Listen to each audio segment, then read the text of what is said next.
The Mets fired manager Carlos Mendoza today. The team has lost 6 straight going into its home game against Philadelphia this evening. The Mets are in last place in the NL East. This was Mendoza's 3rd year there. Andy Green is the interim manager for the rest of the season. Coming up shortly, Kansas City at the White Sox. Royal shortstop Bobby Witt Jr. returns after missing about a week with a sprained MCL. One of the late games tonight is the Dodgers at San Diego. Dodger right fielder Kyle Tucker returns. He was out since Monday with back spasms.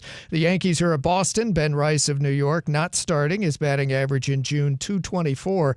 Connor Griffin activated, shortstop of the Pirates after an elbow injury. He has hit a leadoff homer. Pirates and Paul Skeens up 1-0 on the Reds in the top of the second. To the World Cup, France 4-1 over Norway, which rested most of its starters. Senegal a 5-0 winner against Iraq. I'm Steve DeSager. Elijah, put the camera on me.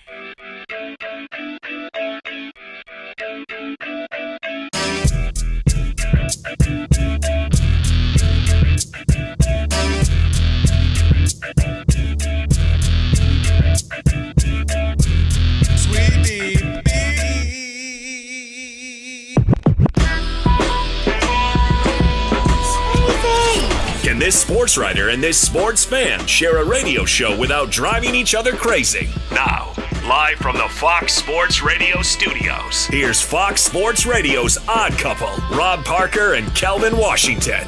Password. Ack, a dack, dack, ack. Enter, brother. Come on in.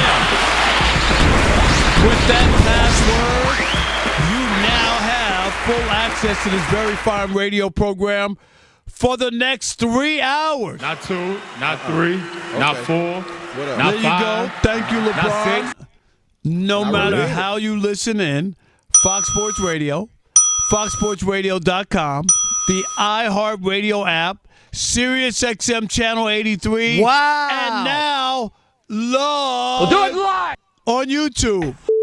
Do it live. I'll write it and we'll do it live. Do it. Thank you, Bill. Say my name. Rob Parker.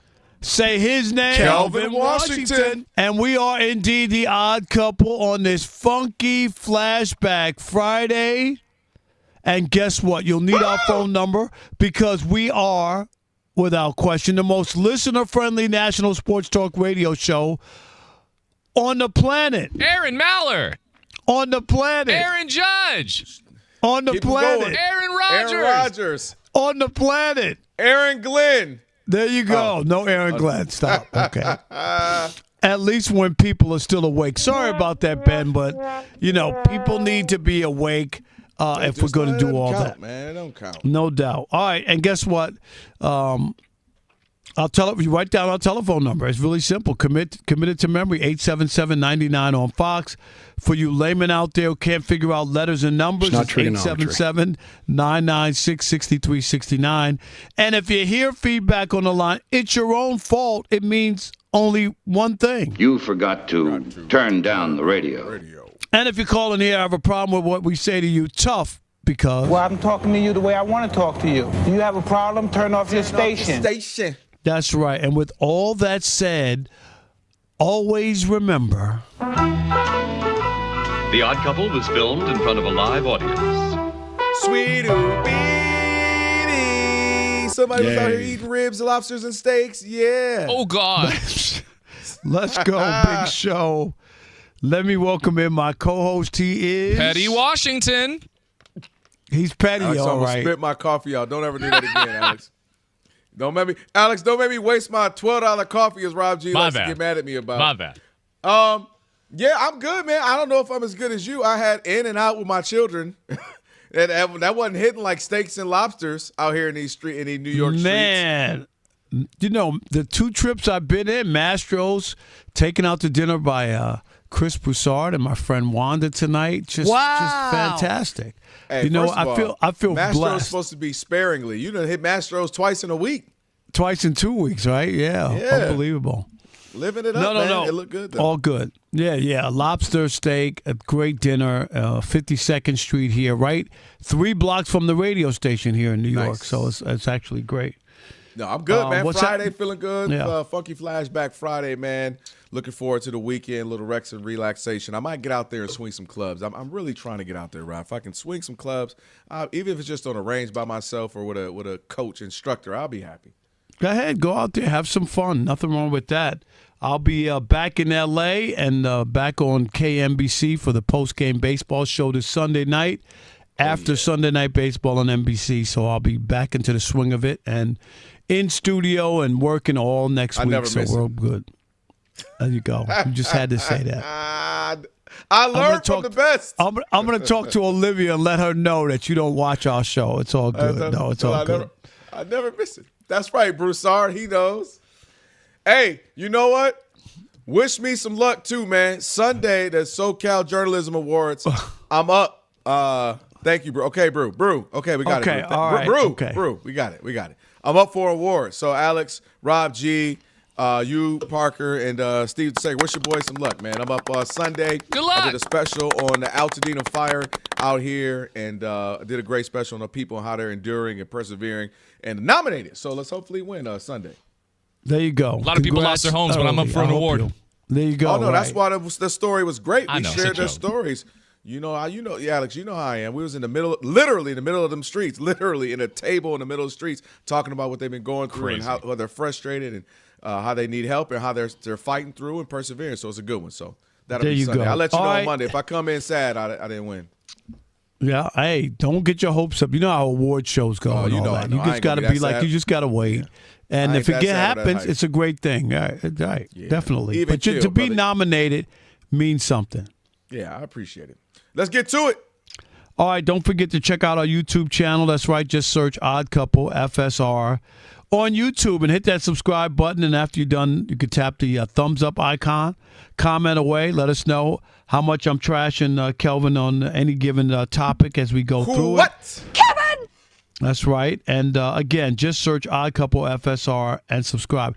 You know, I get stopped in New York all the time, and people are like, I watch the YouTube and I listen to the show, and it's just amazing. Like, seriously, like you're walking down the street of New York, and you know what I mean? Like, national radio, local radio they have here. They got great radio stations and all that.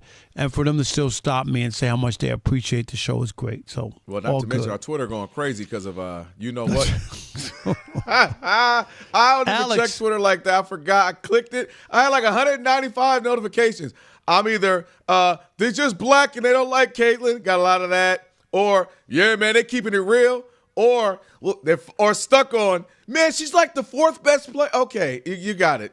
You got it. And then, of course, there was the Boomer Esiason stuff. And, of course. Yeah, his name is Boomer for a reason. I got some. Yeah, we got some. Exactly. Man, I literally didn't look for 20 hours. I just checked a handful of hours. No, it went crazy on X. But all good. All right, Rob G. Well, speaking of going crazy, guys. I was going to say this. Let's do it. That's the segue. The U.S. men's national team has advanced on in the World Cup. We move on to the round of 32, but... You're not on the team. You mean they move on. We're all Americans here. But yes, they moved on. And last the reason night, I'm saying what I said is because of what we're about to talk about. That's a good point. I see what you saying? did there. I see what you did there. Okay. So they had already won their first two matches. Yesterday was inconsequential. Didn't matter if they won or lost. They were already in. Well, they ended up losing, of course, to Turkey on a last-second goal, literally in the final minutes.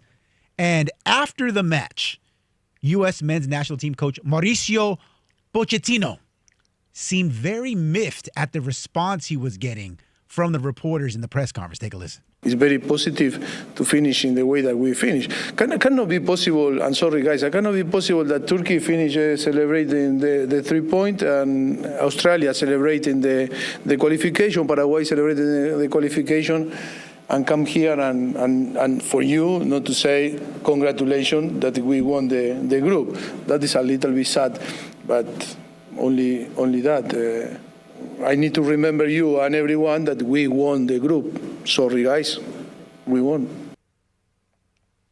Okay. Hey, Kelvin? Yeah. I don't know. Rob G., maybe you have the background of him. Where is he from, the coach? I believe he's Argentinian. Okay. Yeah, he kind of came here, Rob, to to coach the men's whip our team. stuff into shape and all that. It's obvious that he's not from the American soil and the way the media. Just like Rob G said, we won the group. When you're a reporter covering this, Kelvin, we didn't win anything. We're not a part of anything. Not when you win, not when you lose. Yes, we've been in locker rooms, Kelvin, where they're popping bottles and pouring champagne and that stuff. But you don't do that. That's not for you to celebrate. You're not drinking out of the bottles of champagne. You're not doing that. I've been at stadiums, crowd standing, cheering for 15 straight minutes after a dramatic walk-off home run, and nobody in the press box is moving, other than writing or doing what they need to do for their job. I've never been anywhere where there was any kind of emotion. I've been there when people retired, the whole building is standing and cheering, and people are crying and all that, and reporters don't flinch. Like his idea, I know it was a loss, and they still won the group. So he was thinking, hey, congratulations, coach, for the men's soccer team. This is great and all that. Yeah. That's not our job. That's not what we do. We covered the event. We didn't win. We didn't lose. That's where fans are there. That's not – you got to get off the we when you become a reporter. It's not a part of our vocabulary. We didn't win anything. We didn't lose anything. We don't – you know what we root for? A quick story and a great story to write or broadcast. That's what we root for. Nothing else, Kelvin. You know that. No, facts. And I think you had a great perspective on that. I'm going to kind of take it a little more macro even just for the broader audience, right? Like, I think he's misunderstanding the way American sports culture works. Right now, it's been fun. People are enjoying it. People are watching maybe, of course, more than they normally would. And this American team has been better than we've been. But we ain't been great, period, Rob. So it's like we went from the bottom, one of the worst, to, all right, okay, I see a little bit. We don't enjoy that like that. We don't express our excitement about that. People are still buzzing who are not even in New York off the Knicks victory, right? We want wins. We want excitement. We don't want to celebrate you making it in the play-in. So even if you wanted to, you took it from the professional end, and you're absolutely correct from a journalistic standpoint. Even if he wanted to feel a bit more festive, it's like, dude, you guys are doing pretty well, but this should be the minimum for America. This is kind of how we expect ourselves to be. And you're just getting now into really what, if we want to call it the play-in, the tournament now. This was the group stage. And so you're beating up on a couple of teams you were supposed to, and you've had some success. First time we've ever won back-to-back. But the fact of the matter is, we want more. And here's the crazy part, Rob. They asked him earlier about where he's talking about, historic and, quote, making history. He pushed back. He said making history is winning the World Cup. It's not winning 3 matches only within the World Cup. So what's the problem? And Rob, this was in the same couple of minutes of the press conference. And then he goes, you're thinking a little too small. So are we thinking okay, cool. This wasn't anything. This was the group stage. Making real history is winning the World Cup. Well, you just told us where the bar is set. So I understand you guys are doing all right. You've done something you haven't done. But the fact of the matter is we want more. Okay, in America, dang it, we want some Duke in North Carolina. We want some Yankees, Dodgers. And dang it, we're celebrating still off a high as far as basketball world with the Knicks. Winning a couple of games in the World Cup when we're just really getting familiar with the sport, catching up to the world, you're not going to get a singing praises right now. You'll get a little, okay, we see you. But you shouldn't get any praises from the press. No, I agree with that. I don't understand what he's looking for. Were we supposed to applaud him when he came into the press conference and congratulate him? It just doesn't work that way. I'm telling you, I've been at so many big events and even like heart-wrenching where somebody's retiring and you would think, wouldn't that be cool if the whole press corps, got up and gave the guy a stand? No. You'll get a, hey, congrats on a great career. How do you feel about what? You might get that. But again, that's the totality of a career, right? 10, 20 years. Not you guys won a couple of games. If somebody advances or whatever, and I have quote-unquote relationship with him, Yeah. or you're just having a conversation, of course you would say, congratulations, you guys are moving on to the next round. You know what I mean? Congratulations, but not, yo, give me a high five, give me some of this, and all that. Like, that is not part of it. And again, so that's why I said I like the way we kind of like two additional perspectives, I'll say. Kind of the journalistic, this isn't what we do. It's about, hey, you guys lost today. How did you feel about resting some players? You got guys with yellow cards that you're trying to save them for another round, right? That's the journalistic. We're not all wee, clap, high five. And then even broader as Americans, like right now, it's like, this is fun. It's been good, but all right, show us more. You want to advance soccer, you want to advance the United States men's national team, then win some more, get to the I'll call it the Sweet 16, but get to the round of 16. And the way it's instructed, Rob, here's my last point. The pressure really is on them. They play Bosnia, who had, they got a little longer name now, so I'm going to make sure I can say it correctly. But they play Bosnia coming up, and then if they win that, they go see either South Korea or Egypt. So point being, them getting to the round of 16 and 18 is almost kind of like, I'm going to need y'all to do that. So I feel the pressure is on to really advance, go farther, and really more than anything, advance the sport and the fandom here in America. So keep going. Fans will celebrate and cheer more and congratulate you more. And as you mentioned, don't expect that from journalists. No doubt. All right, 877-99 on Fox. 877-996-6369. Was the U.S. men's soccer coach wrong for asking for congratulations now that his team has moved on to the knockout stage? It is the Odd Couple, where we deliver insight, not noise, and where we value your opinion. This is not some damn podcast you can't call into. This is a radio show, for God's sake. Give us a call, 877-99 on Fox. We'd love to hear from you. Rob Parker, Kelvin Washington, on a funky Flashback Friday here on Fox Sports Radio. Stick and stay. Especially if you also think last night's loss is not a good look for us in the US of A. Lexi, we'll talk to you a little bit later on to get your perspective on it. But let me tell them about it. Since we're talking about the world's biggest soccer tournament, of course, it has arrived, and you can trade the entire tournament on Kalshi. So on Kalshi, you can trade every match from the opening stage all the way to the final. Now check it out. Belgium, they're coming off back-to-back draws, so they could really use a mark in the win column tonight. With that in mind, Belgium, they're currently trading at 83% to beat New Zealand, meaning you put a $100 trade, it's going to pay out $119 if they can get the win. And on Kalshi, you're trading against peers in a live market, meaning there's no house. And as the probability changes, you can buy in and out of your position. So for a limited time, download the Kalshi app. Use code ODD, O-D-D, to get $10 when you trade 10. That's code ODD to get 10 when you trade 10. Kalshi, K-A-L-S-H-I, Kalshi. Trade on anything. Restrictions and eligibility apply. Not available in all states and must be 18 plus. Trading involves significant risk. Consider if it's appropriate for your financial circumstances. Prices and value may differ and some markets may not be active. See Kalshi.com/regulatory for more.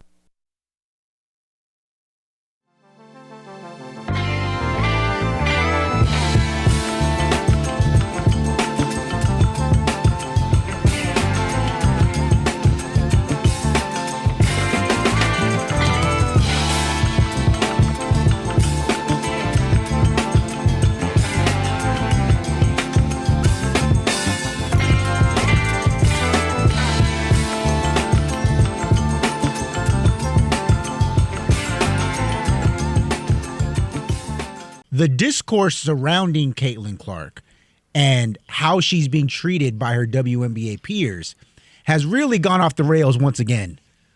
Most notably by Boomer Esiason. Take a listen to what he had to say about the situation. If I were Caitlin Clark, I would seriously consider going to play overseas somewhere and get the royal treatment and get real money. From the Saudis? From somewhere. I mean, there's international. She can't go to the Saudis. Well, she can't go to the Russians either, as we saw that, Brittany Griner got stuck there. She did. Well, yeah, in jail. Right. So can't take that money from PIF. But a lot of the women actually do play, in European leagues because they supplement their income. But now supposedly their income is going up here. And I know that Caitlin makes a ton of money off the court in terms of endorsements, and rightfully so. But I think that there's a petty jealousy, and she's a straight white basketball player. And she is not being treated with any sort of respect whatsoever. What a shocker, Boomer Esiason. She's a straight white basketball. I want to say something. Yeah, I know this you is do. so up. This is so up his alley. And despite all the money that she's making and all this other stuff, he's gonna throw out her sexuality. Hey, Boomer, why don't you name all the non-straight players in the WNBA that you just wanted to talk about? He is the worst of the worst. Boomer, if you thought he was a bad quarterback, he's a terrible talk show host. All he does is push narratives that he feels good about or that he feels great. This whole idea, the idea that she's making way more money than everybody else, but she should take her ball and go somewhere else. But did he have an example of where she could go? No, he didn't have an example because there's nowhere to go, considering all the money that she makes. And not to mention, Rob, the reason why I told Rob G, I said, make sure we add that, was because this is a problem. This is exactly the problem with Caitlin Clark and why sometimes I feel bad for her in the sense of she's just out there trying to hoop, but it's people like him who she's straight white female, as if she needs to be protected or should be honored or we should all bow down to her. Is she the only straight white basketball player playing in the WNBA? Sabrina Ionescu, who is in the league, and you could argue is better. You got other players as well. I just don't understand. Like, what are we doing here? Kelsey Plum has been playing better. Now, she's out now with some injuries. But my point is, Boomer is a typical guy who, when they turn a certain age, they think they can say whatever they want and do all that stuff. Boomer's going to wind up like so many of the other guys just like him, because this is what happens to guys when they get a certain age and they feel they're untouchable. And that's where Boomer is right now. He's playing that. Yeah, and that's my biggest issue. And this is the issue I have with the whole Caitlin Clark conversations we have. It is she came at the wrong era for where we are in life. Everything is divisive. Everything is all, with so much division. You can't, like, Angel Reese can't have a good game now.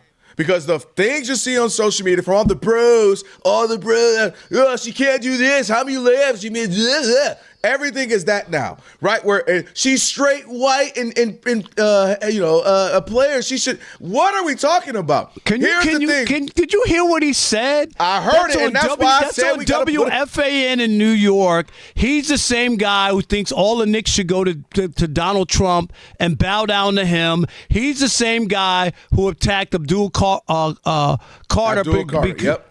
Abdul Carter and back, of course, when Colin Kaepernick was kneeling, it was the worst thing in the world. And then your quarterback goes to the most divisive president. Speech, and what's exactly, the issue? And he's on there with free speech. He didn't tell the team. The team didn't know till 30 minutes before. Thank you. He didn't talk about any of that.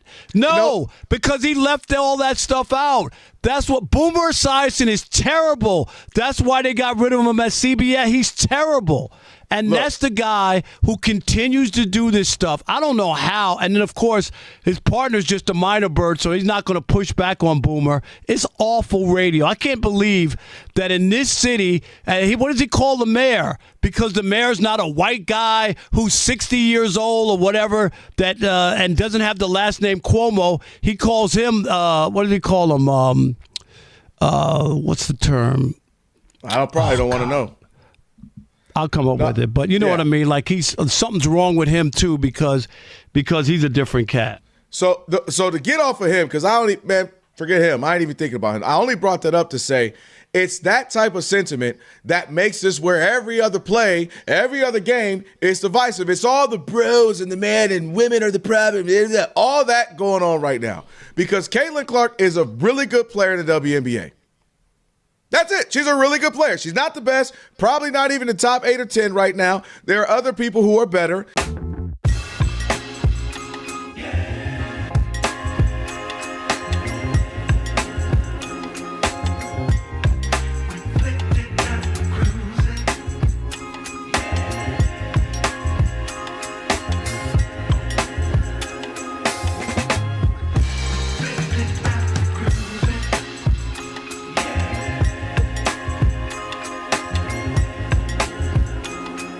Okay, Alex. See what you're doing. Fox Sports Radio, it is The Odd Couple. Kelvin Washington, Rob Parker on this funky flashback. Whoa! Oh! Ow! Funky flashback Friday. I'm in here breaking stuff. Ow! Ow! Oh, my goodness. Still got a lot coming up. We have Disha Thorsar, did I say that right? Fox Sports MLB reporter, columnist. Ow! Ow! The excitement of the FIFA World Cup is now streaming live on Fox One, the official English streaming platform to catch every unforgettable moment. Fox One brings the action straight to your screen so you never miss a goal. Download Fox One and experience the FIFA World Cup live. We've been talking about speaking of the World Cup and just maybe some delusion from from the coach of our U.S. men's national team. Let's get into it, Rob G. Let's get some phone calls. 877-99 on Fox. Who we got? All right, let's start with Harry in Chico, California. You're on the Odd Couple Fox Sports Radio. What's up, Harry? What's going on, boys? Appreciate you taking my call, man. No problem, bud. Yeah, so I got a little, I disagree with you, man, or I disagree with maybe. So I'll just start from the top. No, I don't think it's a problem how he's addressing the fans and the supporters right now. Coming from a journalist, they should speak to the heartstrings of the supporters too. I understand what you're saying; they got their job, but at the same time, the masses have an opinion about USA right now. They think that we're doing great. Man, all right, that's good, but that's for their opinion. I don't know what the media. So if that's the reaction you want. If they lost and they didn't make the knockout round or whatever, should the reporters attack the coach after the game? No, and my boo man. him? Remember, we sat our starters and we didn't play at full strength for a reason. This game, right. No, but all right. So what's the celebration about? They didn't win anything. What's the celebration? Yes, we did. We got through the group stage, man. That's a big deal in the World Cup. I know you might be new to the soccer thing. No, but didn't they get through it without before they lost? And yes, they won yesterday the first two. meant nothing. Yes, they already after had the been second advanced. match they had already gotten there. So what? So losing. So what would you what's be congratulations do you want? Congratulations on moving through. But they did that with your backups. Hey, you got your backups in. Christian Pulisic comes in the 60th minute. He's a superstar for the United States. He's not even playing for the majority That's not our of the game. job. That's for guys like you. That's for fans. And Pulisic, he came in and he played, and the team played relatively well during his X amount of minutes, but they didn't score. And again, to Rob's point, it's not that Joe Public might be like, all right, we're moving on, but as a journalist, you're going to be like, how was it trying to manage those guys? Do you think you guys could have still tried to win this game even though you didn't need it just for momentum's sake? Like, It doesn't have to be a congratulations thing. The journalists are looking for the story. The story is, hey, how do you feel like that? Did you lose any mojo by losing? How was it managing yellow card guys who you ended up not playing? Like, that's the story from that. They had already advanced. Once they beat, who was the last game? Was it Turkey? Not Turkey. Who was the last game? They lost to Turkey. Yeah, Alex, Lexi, who am I missing right now? Paraguay was game one. Australia. That's who it was. Australia. Once we knew then, that's when it was. No doubt about it. All right, Andrew in Bakersfield, you're on the Odd Couple Fox Sports Radio. What's up, Andrew? Hey, guys. Thanks for hitting this topic at the top of the show. And you guys have an amazing amount of knowledge and experiential knowledge on this topic of the media, so it's great. Now, I agree. But the fact that in America it's not separate teams right now, it's the whole country, you may have expected some excitement, even from the media. But we lost the game. And I say we. We lost the game, Pochettino. So that's all I got to say. Thank you. No doubt. Okay. I just don't. Rob. It would be weird, Kelvin, that they lost the game.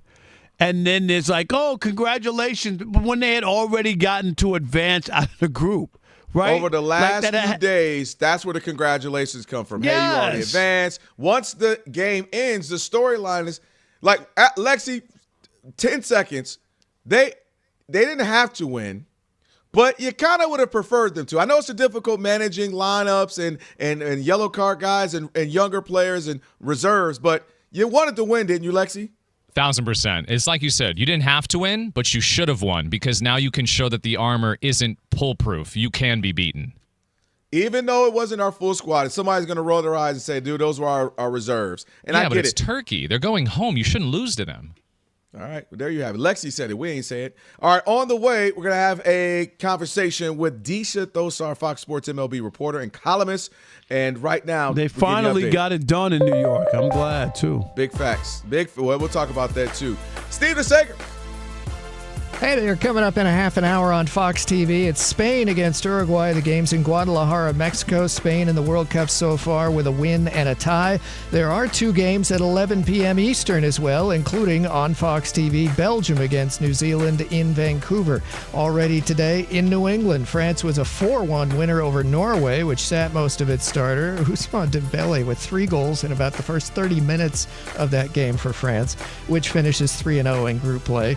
Senegal, a 5-0 win. It needed to win and score, and boy, did it get that against Iraq. A 5-zip final, outshooting them 28-6. Iraq had been given a red card early in the game, so it played 10-on-11 the rest of the day. The group stage ends on Saturday. The new round of 32 starts on Sunday. The knockout stage, when every game's winner advances, every loser is out. Upgrade your FIFA World Cup 2026 setup. Build it like Beckham from living room to lawn with the Home Depot and take the fast free delivery assist. The Home Depot, official FIFA World Cup 2026 supporter, subject to availability. Caitlin Clark of Indiana is out for Saturday's game in the WNBA with a bad back. Scottie Scheffler shot a second-round 60, leads in Connecticut by 2 strokes. The CFL says it will not allow quarterback Brandon Sorsby in its league either, calling the gambling allegations against him serious and concerning. Jose Alvarado will re-sign with the Knicks. The Pistons are due to acquire Isaiah Joe from Oklahoma City. The New York Mets fired manager Carlos Mendoza. The Mets have lost 6 straight. They are easily the last-place team in the NL East. The Mets are in action tonight, underway and down 1-0 in the second to the Phillies. Seattle's at Cleveland. The Cleveland Guardians and the White Sox are tied for first in the AL Central. Guardians leading 1-0 against the Mariners. White Sox start up in 10 minutes hosting Kansas City. Royals star shortstop Bobby Witt Jr. has returned to the lineup tonight after missing about a week with a sprained MCL. Texas out to a 3-0 lead at the Blue Jays. The Tampa Bay Rays are still 2 games back of the Yankees for first in the AL East. Rays are winning tonight 3-1 over Arizona. Second inning, Boston has the early 1-0 lead on the Yanks in the bottom of the second. And the Reds are leading 4-1 at Pittsburgh, top of the third, against Paul Skeens, the Pirates starter. Pittsburgh had picked up a leadoff homer from shortstop Connor Griffin, who was just activated today after an elbow injury. Back to you. All right. Thank you, Steve. Appreciate it. It is the Odd Couple. Rob and Kelvin on a Funky Flashback Friday. I'm joined now by Disha Thosar, Fox Sports MLB reporter and columnist, joining us now. Disha, hey, long time no hear. How you been? What's happening? Yeah, long time. Good to talk to you guys. Hey, it was about time. My God. I mean, the Carlos Mendoza. What is that about? What did they have to lose 20 in a row before they made a move? Yeah, I know, right? It's definitely a long time coming for everyone involved around the Mets. I mean, this was kind of written on the walls over the offseason after their collapse last year. And then the Mets hung on to him, and then they changed their entire coaching staff around him, and they didn't pick up his option for next season. So he was kind of a sitting duck for a long time. And then, of course, the 12-game losing streak happened, and they still didn't get rid of him then. So, yeah, that's a good question of what exactly they were waiting for. A bunch of us asked David Stearns that today in his press conference, and he just kept reiterating that he thought Mendoza was the right man for the job. Turns out, of course, he wasn't. Well, I'm going to stay there. Rob and I have had this conversation at least minimum 2 to 3 times over the season. How much of it is just likability? How much of it is just maybe with injuries, with some Pete Alonso going, just in the sense of where you can say, hey, it's not his fault. I mean, help us rationalize this in an era of sports where you can be coach of the year, manager of the year, Super Bowl, NBA Finals winner, and get fired. What took so long here? Yeah, I think that the taking so long, of course, is the issue here. It really should have happened over the offseason. And why I even say that is because that's how much this really doesn't have to do with Mendoza, right? I think the cover is blown now that this all falls on Stearns' roster construction. If he had actually done this during a 12-game losing streak, it would have been easier to blame Mendoza and say that he lost the clubhouse or he doesn't really have a voice in that clubhouse and there's a lack of leadership. All of these things, even if he wasn't the perfect man for the job, I'm not sure who is capable of turning this roster around right now, right? It goes all the way back to what Stearns' vision was for this year, the players that he's playing out of position, the players that he's picked up that are always injured, that are still injured, the starting rotation that he never fully addressed. These were all problems going into the season that are now coming to a head. See, I get all that, and a lot of people just want to look at the general manager. And last year, because this is more than about last year, and you know this, Kelvin, they had the best record in the National League at Memorial Day a year ago, and it was a total collapse last year. That wasn't with the changes. That was with the other players that everybody's saying that they got rid of, right, in the offseason. And they went to Florida for the last 3 games of the year, needing to win 1 game. They couldn't win. And you're right. Once they didn't fire him to start with to have the 12-game losing streak, it just didn't make any sense. Because it's longer than just one bad stretch. Am I right? Like this has been played out for over a year. He should have been fired. Yeah, and I think that's exactly what this goes back to, is that why did he start the season in this way after what happened last year? And then if we go back to what happened last year, that the Mets didn't even win with that core group that David Stearns took an axe to, one of the problems within that group was that they weren't able to shorten those losing streaks. When they got in a slump, they got in a slump hard. And that's in the clubhouse. And of course, a dugout leader, a manager who can help turn those things around and snap them out of it, right? And help them play loose, remind them the joy of playing baseball, all of those things. That fell on the entire group last year. And that's why, going back to your point, it was never really clear why Mendoza was the right guy for Stearns starting this season, other than the fact that it was his guy. And there was, of course, a sense of being stubborn and kind of owning up to a mistake that maybe he wasn't. Maybe the roster construction was poor from the start. All of those things is unfortunate that Mets fans have to see kind of another lost season, and they've been suffering, since you pointed out, last year after the Memorial Day, after Senga went down last year and there were a lot of starting pitching injuries. That was kind of the time for a change like this. But let me follow up real quick, Kelvin, and this is the other part. Look at what the Phillies did. Rob Thompson actually took the Phillies to the World Series, and he got broomed out when they got off to a bad start. And the Phillies and Don Mattingly have saved their season. Do you know what I mean? Like people go, oh, well, what are you going to do? Why are you going to make a change? What's going to happen? Well, maybe it could jumpstart your team, and the Mets had a chance to do that, and they didn't do it. And the Phillies are now in the mix. They could actually catch the Braves. That's how well the Phillies have been playing. Yeah. And the Mets are so far behind. That's an interesting case study because it worked for the Phillies, right? But it didn't work for the Red Sox. And they kind of did the same thing. They're letting go of Alex Cora earlier this season. So there's really no way to tell what will work and won't for a team other than what's going right with the Phillies has always been their stars and their experience, and that's actual talent rather than unproven players. And that's kind of where the Mets and Red Sox land in that department. She is Disha Thosar, Fox Sports Radio, Fox Sports MLB reporter and columnist, on with the Odd Couple, Rob and Kelvin on Funky Flashback Friday. I want to go here, switching gears a little bit. Let's go to the idea of we could be looming. There could be a lockout at some point into the season, but right now you got things where the MLB, they're asking for a contract length of now 5 years for free agents, and they want that to be the maximum.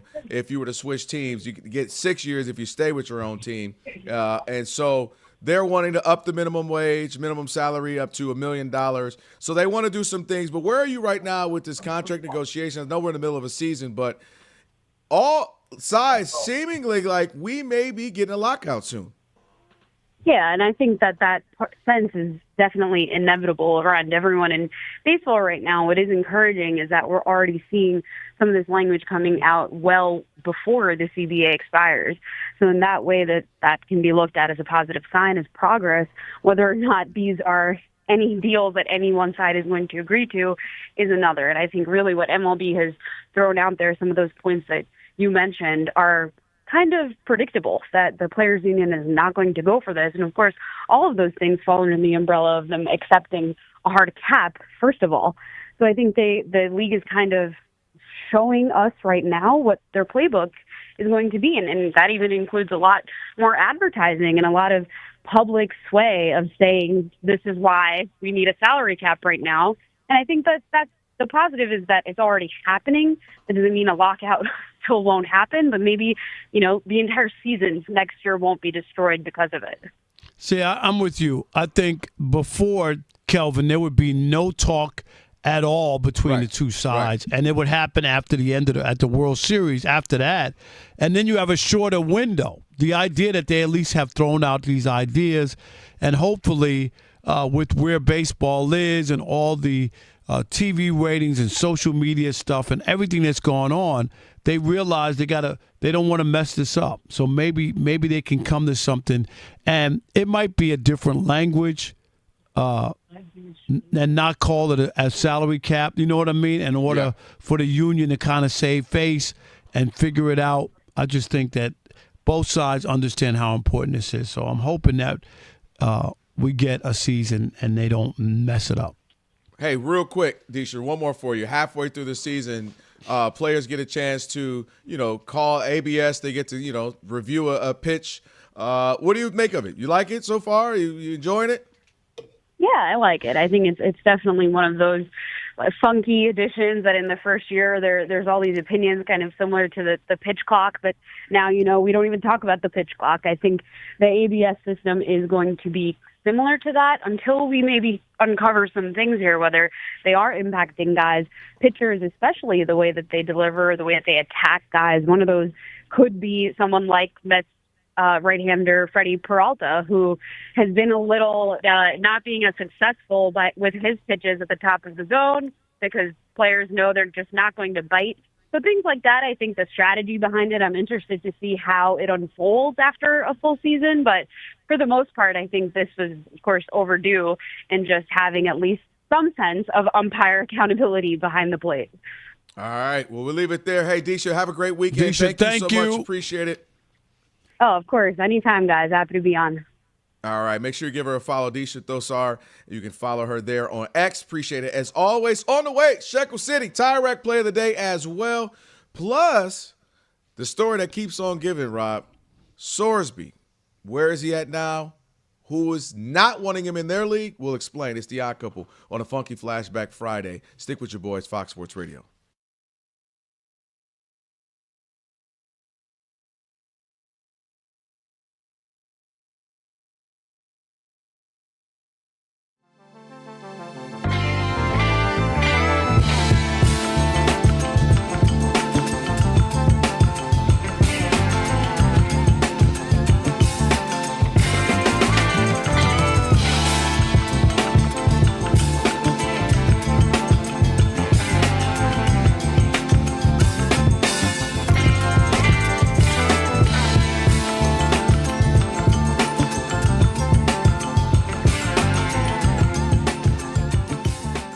But anyways, yes, big news of the day, actually big news of the overnight hours. The Minnesota Timberwolves have made a move.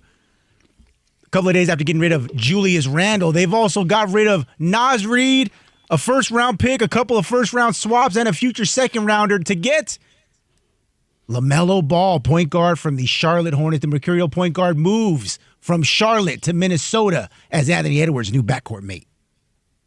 And listen, Rob, obviously you weren't here yesterday. I told Rob G this. I said, Rob G, they didn't get rid of Randall for no reason. They're making room for something. Something's brewing, and part of that was signing Ayo, and they signed him for $100-something million, so congrats to him for getting pizzade. But at the end of the day, LaMelo Ball, all-star caliber player, exciting. But the issue with him is Minnesota, who's trying to play serious ball, who has been right there, Rob. They kind of been the Western Conference version of the Knicks prior to this year when the Knicks won it all, where they've been right in the mix, few conference finals appearances, beating some teams you kind of thought they wouldn't. They beat Denver last year. A lot of people didn't think they would, especially when Ant Edwards hurt. And they're trying to play serious ball to beat the Spurs, to continue to beat Denver, maybe beat the Thunder. And then they went and got an unserious player. They went and got a player who is fun to watch. He's fun to watch the highlights on when somebody sends you a reel on TikTok or Instagram. He's a 2K team. This will be everybody's going to pick him on NBA 2K with IU, with him, with Ant, with Jaden McDaniels. They'll be fun as heck to watch and play. They're a league pass team. But LaMelo Ball hasn't played serious basketball, I dang near want to say ever. But maybe if you want to concede, when he was with Chino Hills out here in L.A. area, Metro L.A., and winning with his brother's state championship.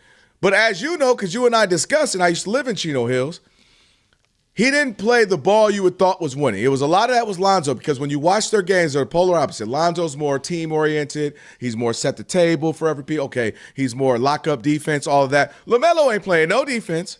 LaMelo was literally chucking up, and I mean this in the most literal sense, half-court threes in high school, not because the buzzer was going off, because it just felt like it, one-legged. And he also, again, we were cherry-picking, not getting back on defense. And it works. It's exciting. It's fun. He scores 100 points literally in high school, and everybody loves it. Then he doesn't want to go to Duke, Kansas, North Carolina. I get that part. He wants to do something different, so he goes overseas, and nobody ever knows what's going on. He's in his own world. We don't see anything but a couple of highlights. Gets to the league, and again, he's often injured. When he plays, boneheaded play, a fun play, but not serious. And the one time they get serious and get into the play-in tournament this year, we're like, all right, let's see what they got. He's taking terrible shots. We talked about it on the air. Terrible shot selection, not getting guys a rock, and they just look bad, and they get blown out bad by Orlando Magic. So with that being said, they got blowed out. So what that's being said is this team is going to be fun to watch if it's not your team to root for, because it'll be exciting. He's going to have all the no, or well, he's not about to shoot. Oh, why would he shoot that? And Edwards is going to be a feast or famine situation night in, night out for him. I don't think this makes them the contenders they at least were hanging around to be the last few years. They'll be good enough because they got some good players that they'll be in the postseason. But I don't think this is the got us over the edge to beat the Spurs, to beat the Thunder move it was supposed to be. And the other side is I think this was a good move for the Hornets, who are finally trying to be serious. And the steal of I told you, I kept telling Rob G this, getting Kobe White was a steal for them at the end of the season. He's a good player, all-star caliber. You match him with Brandon Miller, Con Knipple, Miles Bridges if he sticks around, and all the young guys they got there. They got something brewing, and now they get Naz Reid, a veteran, tough guy, bring that older statesman presence to that team. That's a good pickup for them, having Kobe White. So it's going to be fun to watch, but I don't think it's the serious move they needed, Rob. I got one step further than that. It was a disaster.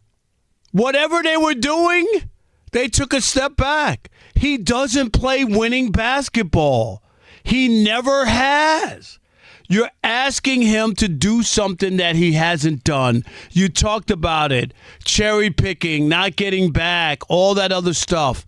It's a nightmare. If you're Ant Edwards, you got to be like, wait a minute, what did we just do? Did we take a step back? I know he's flashy. I know the kids like him. I know he got sneakers, all that other stuff, but he's always in the headlines as well.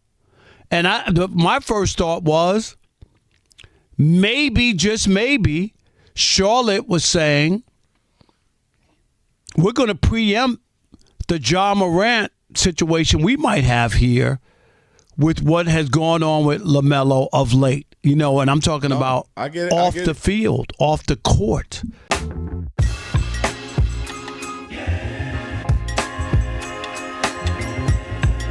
You got a tissue for me? Fox Sports Radio. Disha Thosar, thank you for joining us. Appreciate it. It's the Odd Couple, Rob and Kelvin, on a Funky Flashback Friday. Still got a lot left in the show. Mark Funky I can remember Cobadina. being on roller skates. Oh, hey, get it. Get it right. Hey. Remember, what year is that, Alex? 1982? That was when I graduated from high school. Checking now. Was it that late? 79. That's what I was going to go. That's what I was like, was it that late? Yeah. Rob, it's your first year covering the league, right? Not that late. Oh, okay. I mean, not that early. Oh, okay. This is a class. They used this beat several times because this was at a hip, hop, hip it. They used it then. They used it for roll, bounce. It's like 3-4 songs they used this beat. Mark Funky Co-Medina next hour. And John Morosi is going to join us our last hour. We'll have last call. So we still got a lot to get to in the show as always. All right, Rob, let's get to it. Now it's time for Shekel City. Welcome to Shekel City, the home base for Rob Parker's daily picks against the spread. Whoop-de-damn-do. Thanks, DC, because, again, I don't have the telephone, the numbers. I'm going to have to update them. They'll be good. We want to know. We want to know. We want to know. But we do have Shekel City. Here we go for tonight on this Friday night, a little Shekel City. And here we go. We'll start with the Oakland A's minus 1.5. They're taking on the Angels in Anaheim. So the A's minus 1.5. The A's, remember, are playing in Sacramento, but they're playing in Anaheim tonight. A's minus 1.5, best bet. Taking the San Diego Padres plus 1.5. They host the Dodgers down at Petco in San Diego. And I'm going to take the Atlanta Braves minus 1.5. They are in San Francisco taking on the Giants. So we got Braves minus 1.5, Padres plus 1.5, and the A's minus 1.5. And remember, Kelvin. What's that? I'm not telling you who to bet on. I'm telling you who I bet on. All right, there you have it. Let's get to your tie rack player today. And Dembele will try to get on that left foot again. You know it. And there's the result. He's got a hat-trick. Ousmane Dembele, unerring. All right, there you have it. That was Fox right there on the call. That is your tire rack play of the day. For over 40 years, Tire Rack's been helping customers find the right tires for how, for what, and for where they drive. Ship fast and free, backed by free road hazard protection with convenient installation options like mobile tire installation. TireRack.com. It is the way tire buying should be. All right, Brandon Sorsby, an update, Rob G. Yeah, Steve DeSager's been telling you all night. Tough scene for the former Texas Tech quarterback. Tried to get his banishment from NCAA overturned. Didn't work out. So he said, I'm going to the NFL. Supplemental draft. They're like, nah, you can't come here. Like, all right, I'm going to the CFL instead. Well, the CFL says, actually, you cannot play here either. 2026. Brandon Sorsby, a man without a country in 2026. I'll be brief. Go ahead. Go ahead. No, go ahead. I was just going to say brief. This is, for me, this is good, man. This is, the young man has maybe 7, 8, 10, 12, 15 years ahead of him in the NFL. If he's as good as everybody says, you got to sit down, take your medicine, get better. First and foremost, for your soul, for who you are, for your being, so you don't screw up an NFL job. Fine, somebody gets you and you haven't worked out your demons. Work on that for a year. Sit down. Become the best version of yourself mentally, physically, spiritually. Come back ready. If you're that good, you're going to get in. They'll come back and get you, and then you ball the heck out. But right now, go sit down and focus. And a lot of people, Rob, quick last point, they're not okay with the idea that he bet, Rob, a lot. Thousands of bets. We're not talking about, again, 5 bets, had a bad weekend, me and the homies in Vegas or Atlantic, something crazy, whatever. So I can see why teams are like, hold on. We need to make sure you're right before you come up in here betting on our teams like you did 2, 3 different teams in college. Maybe if he commits a felony, he'll get in the league faster. There you go. Just saying. Come on, Rod. Stop making sense. What you doing? I'm just like the people who have been able to play football and some of the heinous things that they've done is incredible. And now they have this gambling thing, which they're in bed with. I'm not making an excuse for the kid. The kid should be punished, and he shouldn't do it. But it's a double message. What you're saying, yes, gambling, we're embracing it, we're all that, and it's easy for the kids to take part in it, right? Mm-hmm. And then when they do and they fall victim to it, you have to have some sort of mechanism or some sort of situation to help them. Do you know what I'm saying? Yeah. Kelvin? I agree. I'm serious. And I'm not advocating that he should be in the league and all this, but it is weird on how the NFL does their business. People who have done some heinous stuff have gotten to play football.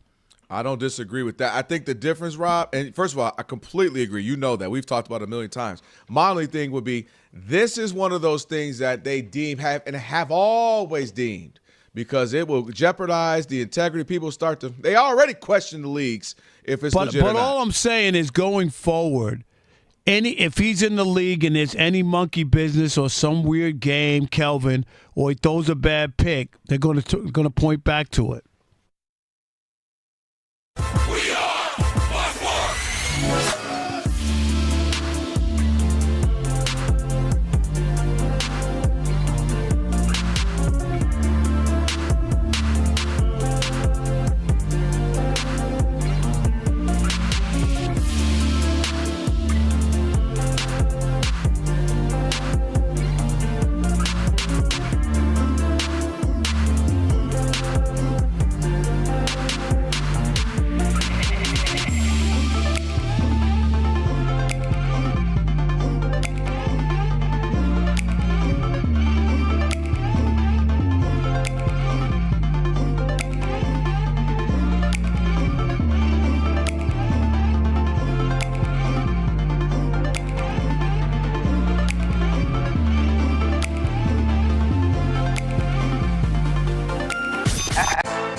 The Odd Couple. You know what time it is. It's your boys. Let's get it. The Odd Couple is fun. Check. And informative. Check. What's up, America? You want to talk sports with 1.5 of the best-looking guys in the game? That game was incredible. You are wrong. You'll be king of the water cooler. What's it like working with Rob? Rob in his mind is like Chris Rock mixed with Richard Pryor, so I'm running out of fake laughs. Ha ha, Rob. Rob is very passionate. Son, you ain't ready for this. I don't have BS in my game. I'm straightforward. I'm honest. You say Brady's the greatest quarterback of all time, but Eli Manning beat him twice. And, of course, it doesn't hurt that I'm right most of the time. Kelvin is the nice guy, wants to make everybody feel warm and fuzzy. You done? Let me tell you the truth. I bring the energy, a youthful energy. Rob's not gonna see this, is he? And I bring an honest opinion. Michael Jordan, I can't take it anymore. I need a break. I'm gonna go play baseball. Trash Talking Tuesday is the best. It's a great opportunity for folks to call in and they get to trash whomever. Who you trashing, Roger? I'm trashing LeBron James and Michael Jordan. Oh, okay. They can't even hold Wilt Chamberlain's shoes. Stop talking about the king like that. It's a new era. Let LeBron be the best, please. I only recognize one king in the United States, and that's Burger King. The connection with the Odd Couple audience is incredible. We really invite them in. And they can relate, whether it be things about our own personal lives or our takes on sports. Love you guys. You guys are killing it. Hey, we appreciate you. Thank you for rocking with your boys. They feel like it's just my guys, just my friends, and they join right in on the show. We talk with the listeners, not at them. Obviously, you can listen to us live, but you can still check out the podcast. You can check out our YouTube. You can check us out on social media. So in any way you want to get it, you can get it. Yes. There's some yelling. It is some hot takes. It's a whole lot of fun. I'll give you that. It is fun. I agree. Begrudgingly. The Odd Couple. Sports talk that's too good and too fun.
World Cup action just starting on Fox TV. It's Spain against Uruguay from Guadalajara, Mexico on FS1, just starting in Houston. Saudi Arabia against Cape Verde, who has 2 ties so far in the tournament. A couple games coming up at 11 p.m. Eastern as well. Senegal 5-0 over Iraq, so Senegal could be advancing as a third-place team thanks to goal differential. France is 3-0 after beating Norway's backups 4-1 today. Ousmane Dembele, 3 goals, all in the first half. The group stage ends on Saturday. The next U.S. game is Wednesday night. Scotty Scheffler shot a second-round 60 and leads in Connecticut by 2 strokes. To baseball, the Mets fired manager Carlos Mendoza. On the scoreboard, Phillies lead the Mets 1-0 in the 4th. Red Sox over the Yankees 4-0 in the bottom of the 4th. And the Rays are winning 3-1 against the Diamondbacks. That's in the top of the 4th inning. I'm Steve DeSager.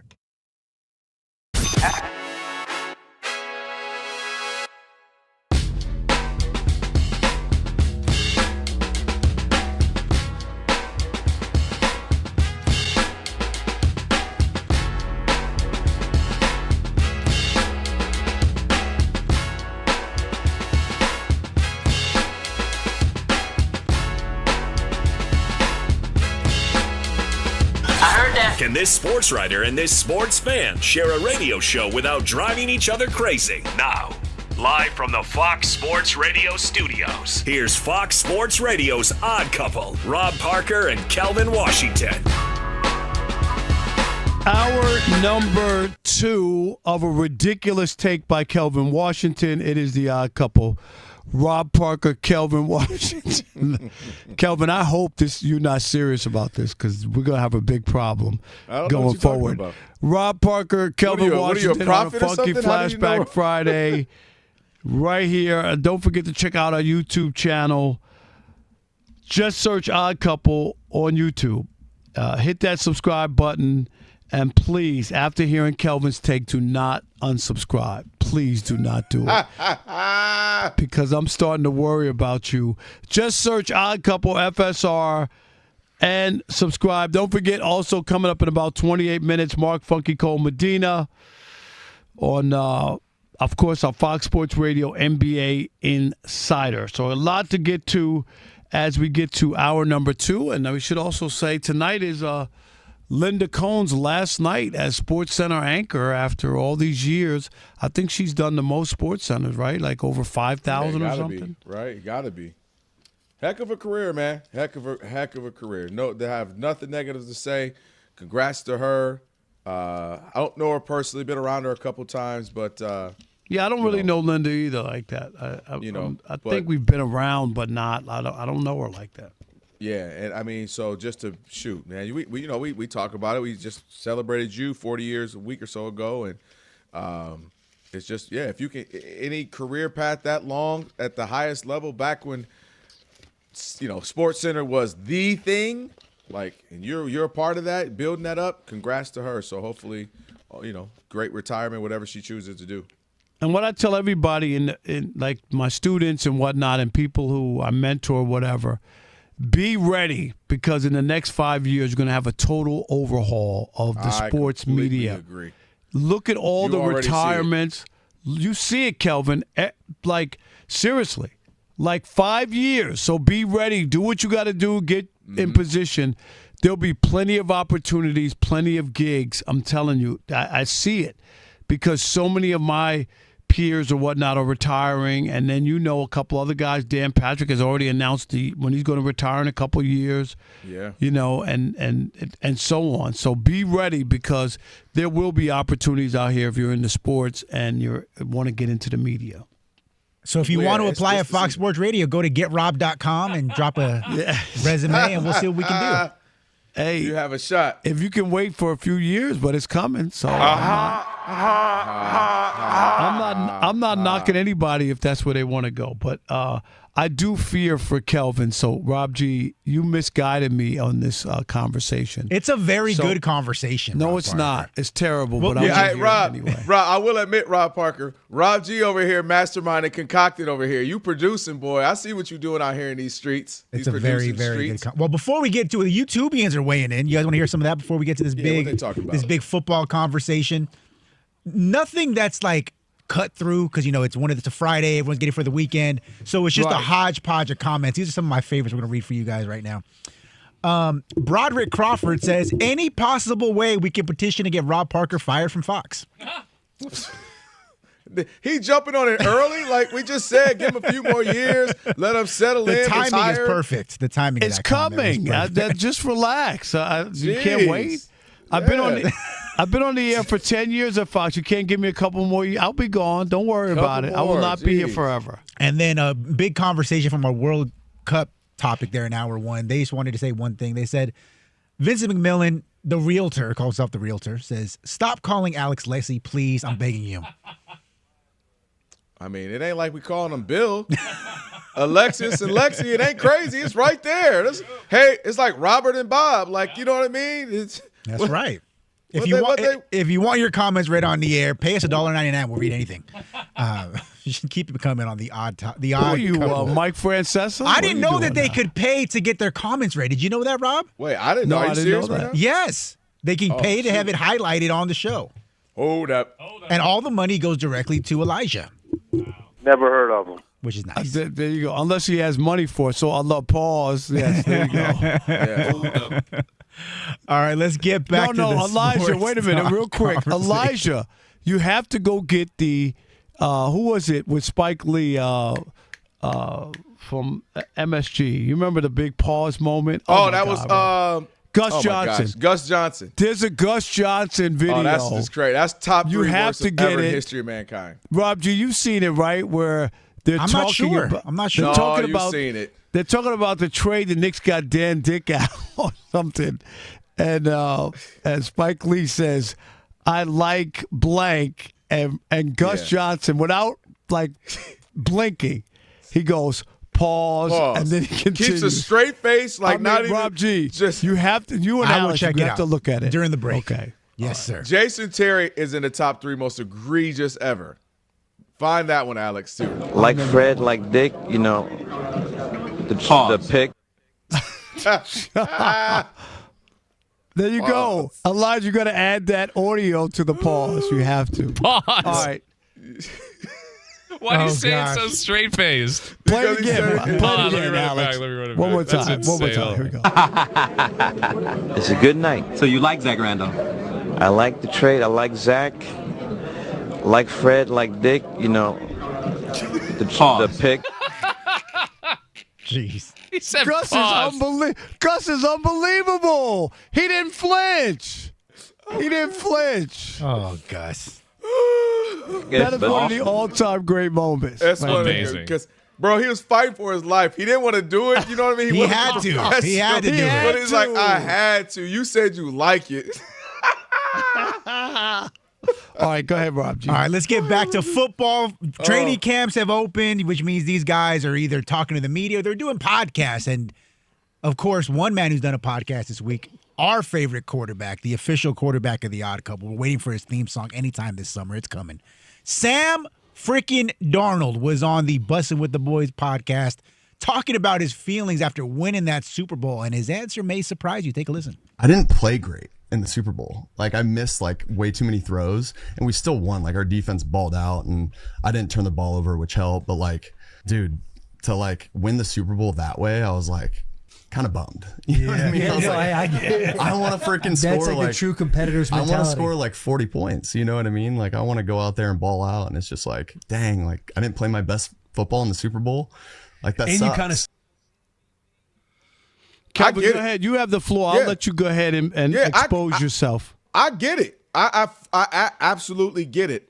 He just said, I don't know who said it, but one of the guys on the podcast said, competitors want to be at their best, right? If you're in the NBA Finals, you want to ball out. If you're in a Super Bowl, you want to be, specifically a quarterback, you want to win the MVP, throw 2, 3, 4 touchdown passes. If you're in major leagues, you'd love to have 2 complete games if you were a starting pitcher or 4 home runs in the series. The fact is, that's not how always that happens. In fact, quarterbacks who have been better than him have had worse games. Peyton Manning won a couple of Super Bowls. He was in one, and he was horrible in another, right? You got Patrick Mahomes, people already putting him as one of the all-time greats, and, already if he retired tomorrow would be in the Hall of Fame. he really hasn't played that great in the Super Bowls he's performed in. So it happens, and I can appreciate him as the competitor in him wanting to be great and wanting to be better and kind of own that and say, wow, I balled out when it mattered most. But to his credit, what he did was ball out when it mattered on the way to the Super Bowl. The way he played going up against the Rams in that big game against them. The way he was able to play in the second half of the Super Bowl. I believe it was 11 for 16, 114 yards, and and no interceptions, not turning the ball over. Like, credit yourself for that. I know he's just on a podcast kicking it that, dang, I wish I played better. But my point is, dude, you've had a remarkable run over the last couple of years. The only guy to win 14 games or more, back-to-back seasons with two different teams. You get to the Super Bowl. You win the Super Bowl. People have written you off. People have laughed you. They called you Sam, Ronald McDonald, all that. And you messed around and got there, won. You beat Matthew Stafford, the MVP, and the Rams thinking they're supposed to go to the Super Bowl. And I believe they're sitting here still bitter because of it. So while I absolutely get it, my most layman, Joe Public, private personal example of that is, I won a high school state championship. When I tell you I played horrible the last few games of that season, I was just like flabbergasted. The games are big. We're in bigger rounds. I was like, oh my God, starstruck, all that. And that still haunts me. Dude, again, it ain't a Super Bowl. Let me clarify because somebody's going to say that. But what I'm saying is, at my little pinnacle in high school, I didn't play well. We won. I still think about it. It's exciting. One of the highlights of my life. It was awesome. But I still man, why did I perform so badly those last couple of games down the stretch? So those things haunt you even when you got the grand prize. You're totally excited about it. It'll be the greatest thing he ever done, won the Super Bowl. But as an athlete competitor, he's like, dang, I still wish I had that back. But he shouldn't fret because, again, there's guys who are worse than him who have won Super Bowls and played good in the Super Bowl, Eli Manning. And then there are guys who have been better than him who didn't, Peyton Manning, like I mentioned, and Patrick Mahomes, who didn't look great in Super Bowl. So at the end of the day, take the W, try to go get another one, and continue to build upon what you got going the last 2 years. At least Sam Darnold is legit and honest, not like Kelvin Washington who's peddling some garbage, okay? Because Sam Darnold understands the narrative around him. And the reason that the Vikings did not bring him back was because he was horrible in big games. And the idea that bothers him, that winning the Super Bowl, and it still bothers him that he didn't play well, fits to the narrative that people had about him. And that's why, because remember, that game was up in the balance. What was it, 9-0 at the half or something? It was he missed so many throws, and people looked at it and said, is he going to wet the bed? Is he going to come up with a big and it didn't happen, but a big interception, turn the game around, or hand it back to them. And that's why people had an issue with Sam Darnold. For Sam Darnold to fully erase how people feel about him and change their minds is if he would have balled out and was a Super Bowl MVP. That you can't take from him. People say, did he lead the team there, or was he just on the wagon with everybody else? He didn't win that Super Bowl. Everybody knows that their defense played great. He did just enough, but he didn't erase those doubts. People came away from that saying, Sam Darnold didn't play that great. He was okay. And I think that's why he's at least honest enough to admit why he feels that way. Very few people win a Super Bowl is going to feel melancholy, but he knows that that's not erased. That might be his only opportunity. Say if he only wins that, that's not going to change. Say he wins that Super Bowl, okay, got it. He won the Super Bowl MVP, and he never wins again or whatever. He'll be redeemed to a certain extent, but not fully redeemed. And that's the issue, is that a Super Bowl MVP would have fully redeemed him being the first pick for the Jets, the flops, the bouncing around to all these other teams, and he still was able to come together. And even after he wet the bed in Minnesota, he pulled it together, and in the biggest game on the biggest stage, Sam Darnold responded. Sam Darnold was that guy. Sam Darnold was the guy that most people thought should have been the first pick. All those other things come to mind, and with that lousy Super Bowl performance, people haven't erased it. Rob Goalpost Moving Parker. Rob Goalpost Moving Parker. True. I'm not doing this with you. I'm not doing this with you. You make for all Minnesota. He went to bed. He didn't do it. Okay, cool, fine. I disagree. I thought he overachieved for what we ever thought he could be. Why'd they get rid of him? Why did nobody else give him? He didn't even now get a good deal to go. He didn't even get a good deal to go to Seattle. Go look at that contract. It was a bogus contract considering he won 14 games. It don't matter. It does. Guess it tells what he you did? that they didn't have belief in him. And guess what he did? That. Balled out again. And guess what he did? Balled out. Now where's the J? He led the league in interceptions. What football are you watching? He didn't ball out. He led the league in interceptions. Wait. Stop so it. wait. Does that I'm about to do my homework. So wait, Rob. So does that matter? So he had 14 interceptions. You know how many seasons Eli had? 17, 18, 20, Eli 14, 25, 16, 15, 27, 14, 14, 16. So wait, Eli Manning led the league in interceptions. I don't care. Stop Eli Manning threw 14 or more interceptions in 1, 2, 3, 4, 5, 6, 7, 8, 9, 10, 11 seasons, but 14 that's all he threw. Boy, if you don't stop goalposting, 27 from Eli, 25 from Eli, 20 from Eli, 18 from Eli, and you act like he is the Don Dada. Sam, how many MVPs does Sam Darnold have in the Super Bowl? How many? He ain't got none. Okay, he won a Super Bowl. How many does Eli have? Two. Okay, then case closed. Stop it. No, it's not. 14 wins. 347 and 3 touchdowns in the Rams. We're talking about why he went on a podcast. Why he went on a podcast all melancholy because he knows he didn't answer anybody's question. He didn't answer anybody's question about him. He absolutely did. He did not. There's still question marks about him. How'd they even get to the Super Bowl? You know that? I'm talking about in the Super Bowl, it's about winning the big games and playing And he got well. it done.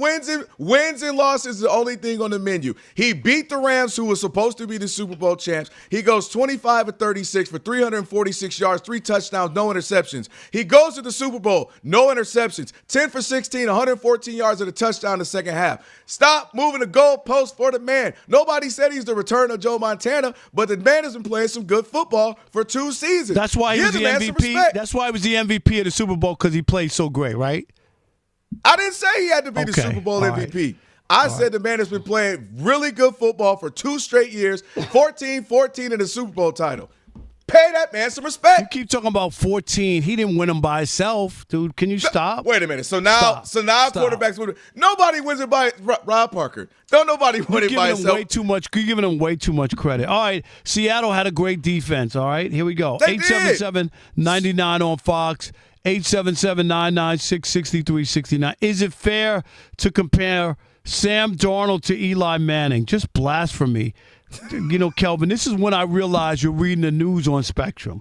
We'll continue that conversation next with you. Rob. It is the Odd Couple, where we deliver insight, not noise, unless you're Kelvin trying to figure out some sort of concocted story about Sam Darnold. And remember, we want to hear from you. This is a radio show. This ain't no podcast, some lame athlete podcast. Call in. Blast Kelvin. Tell him he's Meshuggah. He's crazy. He doesn't know what he's talking about. 27 interceptions, 25 It is the Odd Couple. 20 interceptions, 18 Fox Sports Radio, and you know what you need to do. I ain't done. 16. Stick and stay. I don't care what 15. you're saying. Especially if you've had a better pause in the US of A. Like Fred, like Dick, you know, the pick.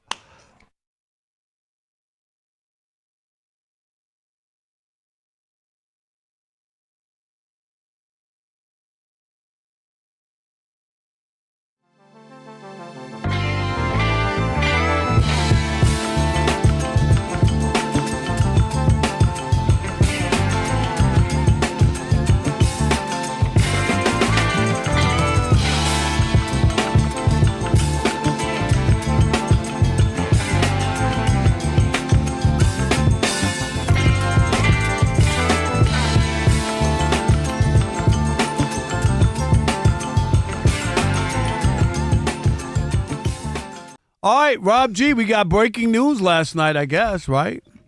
That's right. In the wee hours of the morning, the Giannis saga has come to an end. That's right. The Greek Freak is headed to South Beach in a blockbuster deal where the Bucks are trading Giannis and Bobby Portis to the Miami Heat for Tyler Hero, Khalil Ware, Jaime Jaquez Jr., Kasparis Yakachunas. 3 first-round picks, including 13 in tonight's NBA draft. 1 pick swap and 1 second-round pick. Big deal there for the Miami Heat. Now, here's the problem, though, if you are a Heat fan, is that moving forward, you got Giannis, you got the big fish in the pond. The problem is, because of the way the deal was structured, you're now hard capped, and you only have $19 million to fill out the rest of your roster. Good luck. And you have 5 more vacant roster spaces, and your team, as currently constructed, consists of Giannis, Bam Adebayo, Bobby Portis. We like Bobby Portis, of course. Off-night Davion Mitchell. I like him, though. And a bunch of other dudes. I'm always trying. I'm doing like a lot of face stuff to get clean Portises. Oh, clean Portis. Clean Portises. So, guys, now that Giannis has taken his talents to South Beach, what are the expectations for the Heat? Mediocrity in Miami. Mid in Miami. That's what it is. Giannis did. I'll give him credit. Rob G. He's upgraded from no playoffs, play-ins to maybe a 6th seed. Listen, on paper, the guys individually are good. We are great. We know Giannis who he is. We know Bam, Mr. 83 points. We know Bobby Portis is a good 6-man, kind of a guy come off the bench. Andrew Wiggins has kind of been solid throughout the last few years of his career. The problem is, I don't like the sum and the reports that Andrew Wiggins or Norman Powell may not even be there much longer. So if you lose Norman Powell, a guy that can get you 16 to 20 and He's score. a good player. Yeah, agreed. Can get you buckets, can score.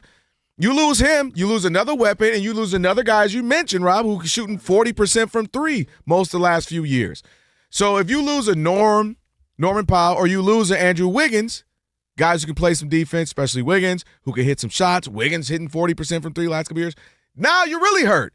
And what in the 1990s with these big centers and power forwards, like that's not necessarily where we are in the game right now. And I ain't team shoot a bunch of threes. You know that, Rob. But you got to have some. You got to give spoon feed them. You got to get that has to be part of the game plan. So I don't like where they are. Kudos to Miami for finally swinging and hitting and not missing and getting a guy. In this case, you know, Pat Riley takes pride in that. When I want to go get a LeBron, when I want to go get a Shaq, when I want to go get a Giannis, I've gotten these guys. So kudos for Pat Riley and getting this. But to me, all they did was, instead of missing the playoffs and being a play-in, now I put them at a 6th seed. I don't put them above a handful of other teams in the East, including, of course, the Knicks, including the Pistons, including the Cavs, and we'll see about a couple other teams, right? We'll see what the Pacers do with Halliburton being healthy. So, and then on the other side of your Milwaukee, they got a few guys who can play now. We'll see what Tyler Hero is he going to play. I think he's going to ultimately be gone, Rob, because why pay him? Why not just get younger with these draft picks? Jaime Jaquez is still young. I think that was his 2nd year. So you got a couple of guys who are young who can play now and Ware as well. So they got what they want. We had Mike Heller on, who's been in Milwaukee for years. That fan base will be patient. They'll wait.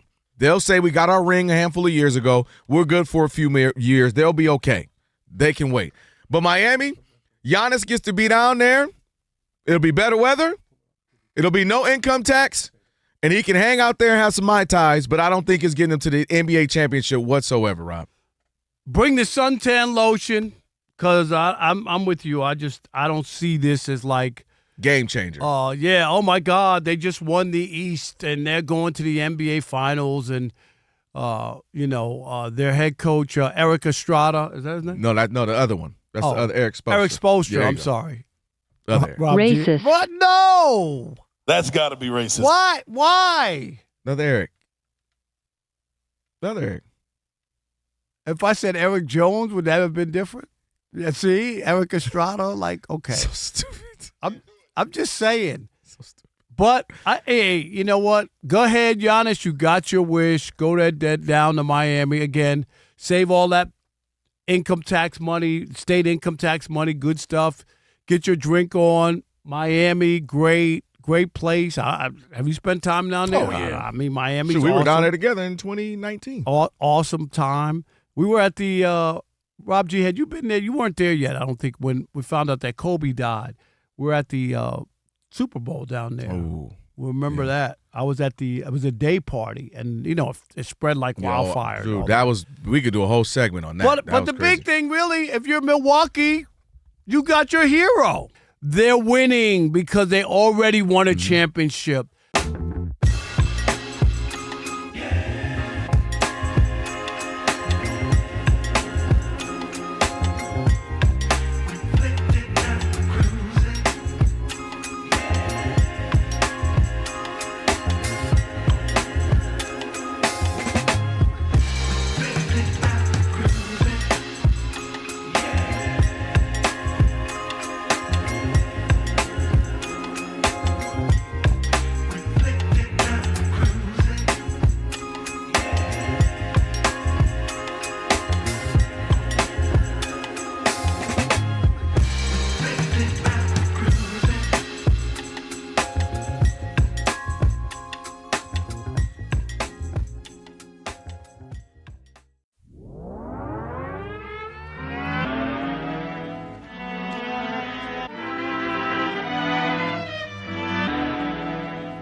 Fox Sports Radio. It's your boys, the Odd Couple, Rob Parker and Kelvin Washington, on a funky flashback Friday. Sounds provided by DJ Ali Alex. I'm a woman. Mark Funky Comedino on the way. Chopping up with him with what's going on in the NBA. We got some trades. We got guys making moves. So we'll talk to him about that in just a little bit. Plus, next hour, don't forget, we're also going to have John Morosi, who's going to join us, MLB Network as well. So still a lot to get you in the show. And don't forget, the world's biggest soccer tournament is here, and you can trade every match on Kalshi. Download the Kalshi app. Use code ODD to get $10 when you trade $10. That's Kalshi, Kalshi, trade on anything. All right, 877-99 on Fox. Sam Darnold was keeping it real about how he played in the Super Bowl. Not thrilled. He wanted to play better. It's all right. I said dudes who are better legacy quarterbacks didn't play well in Super Bowls. Rob said it exposed him for where he is. I said by humbug. That ain't true. What say you? Bars, who we got? Jake in Kansas City. You're on the Odd Couple Fox Sports Radio. What's up, Jake? Hey, how's it going, guys? How you doing? Doing good, brother. Well, I was wondering if this was the odd couple or the married couple. Y'all are just talking all over each other tonight, man. I know. This one got my panties in a bunch. Sorry about that. You guys are gonna have to ice each other's feet down after this from stepping on so many toes. But anyway, his bunions. Anyway, I think Sam Darnold holds his own in this conversation. I mean, he did get a Super Bowl. Granted, he led the league in interceptions along the way, but hell, Brett Favre did that in '96, and also yeah. But the difference between Sam Darnold and Brett Favre is Brett Favre won 3 straight MVPs. It's not the same conversation. Can we stop? Because you're looking at his whole career, though, Rob. Sam Darnold he's 28, 29. He's in the middle of it. And so, yeah, we know what Brett did at the end. He's not winning. Stop. Okay, you told me he wasn't winning the Super Bowl. Well, you literally told me that. He might be Super Bowl MVP this next time around if they get back. All right, okay. Appreciate the call. Don't be coming up. Keep hope alive. Here making Keep sense. hope alive. Don't call up here making sense. I like it. Jake, I don't know. I'm not eating too much Kansas City the barbecue or something. Yeah, he's messed up. Rod in Detroit, you're on the Odd Couple Fox Sports Radio. What's up, Rod? What up, fellas? That's Lightning Rod. And let me say, I do want to comment on the topic, but first of all, let me say hashtag Kaepernick tryouts matter. Now, let me get to this. Sam Darnold, Kevin, you're absolutely correct. Rob, you are adding to your stockpile of W's. You are wrong, Rob. Kevin. It's funny. The only thing that's wrong is that you called him Kevin, and his name is Kelvin. So you're wrong to start. I know it was one of them. He did it on purpose. But anyway, now let's be real. Eli Manning is a standard good quarterbacker. He's not one of the greats. He's one of the goods. Yes, Sam Darnold is on his way, from what I'm seeing, to being one of the goods. He's not going to be, in my opinion, him or Eli, going to be one of the greats. So therefore, completely agree. They're in the same circumference right there. They're in the same circle. Dude, they're not. There. What are you talking about? Completely One guy's agree. won 2 Super Bowl MVPs. The other one will not win a Super Bowl MVP. Stop. It ain't the same. Doesn't even make sense. Everybody with 2 Super Bowl MVPs is in the Hall of Fame. Sam Darnold doesn't have one. Bro, End of story. Boy, you be hanging on to Eli Manning or Sam Darnold turnovers. You don't want to acknowledge all these daggone turnovers year after year. I'm talking about, you told me your analysis that he balled out last year, but he led the league in interceptions. He didn't ball out last year. I said he's balled out for won the last 2 years. No. You said he balled out. He did not. He played. Dude, he literally did everything he was supposed to do and got to a Super Bowl, and you already told me he wasn't going to do that the year before. He did it then. All right, Mark Funky Comedina on the other side, but right now he is Steve DeSager. He has your update. But Steve DeSager has facts, unlike you. Go ahead, Steve. It is Spain versus Uruguay on Fox TV right now at the World Cup. Guadalajara, Mexico hosting this game. Spain is undefeated in its last 32 matches dating back 2 years. The game is scoreless in the 29th minute. There's a game on FS1 from Houston right now. Scoreless, 29 minute. Just one shot each for Cape Verde versus Saudi Arabia. Earlier, France, 3-0 now, beat Norway 4-1. Norway rested most of its starters. It'll face Ivory Coast on Tuesday in the next round. Senegal could be advancing as a third-place team thanks to goal differential. Senegal was a 5-0 winner over winless Iraq, which goes home 0-3. Senegal outshot them in Toronto 28-6. There are 2 more games coming up tonight at 11 p.m. Eastern Time, one on Fox, one on FS1. The group stage ends on Saturday. The next U.S. game is Wednesday night against Bosnia and Herzegovina. That's in the Bay Area. Trained to push past the pain, not athletes, just people trafficked every day right here in the United States, sometimes by someone they trusted. During the World Cup, help us break the silence. Visit bluecampaign.gov/World Cup to learn more. Paid for by the Department of Homeland Security. In the WNBA, Indiana star Caitlin Clark is out Saturday with a bad back. Scottie Scheffler shot a second-round 60 and leads in Connecticut by 2 strokes over Victor Hovland, who shot 61 today. The CFL says it will not allow quarterback Brandon Sorsby in its league either. To Major League Baseball, the Mets fired manager Carlos Mendoza. The Mets have lost 6 in a row. The Mets tonight are hosting the Phillies. It's a 1-1 game in the top of the 6th. Red Sox leading the Yankees 4-0, bottom of the 6th. Just 1 hit for New York. The Yankees first-place team in the AL East, but just 2 games over the Rays, and Tampa Bay's winning 3-1 against the Diamondbacks, top of the 6th, although the Rays have just 1 hit. Mariners at Guardians 1-1 going to the 6th inning. Cleveland and the White Sox are tied for first in the AL Central. White Sox winning 3-0 over the Royals in the bottom of the 3rd. It's the Tigers 8-0 over the Astros in the bottom of the 6th inning. And the Reds-Pirates game is now tied at 4, bottom of the 6th. Paul Skeens, the starter, allowed the 4 runs in his 5 innings of work for Pittsburgh.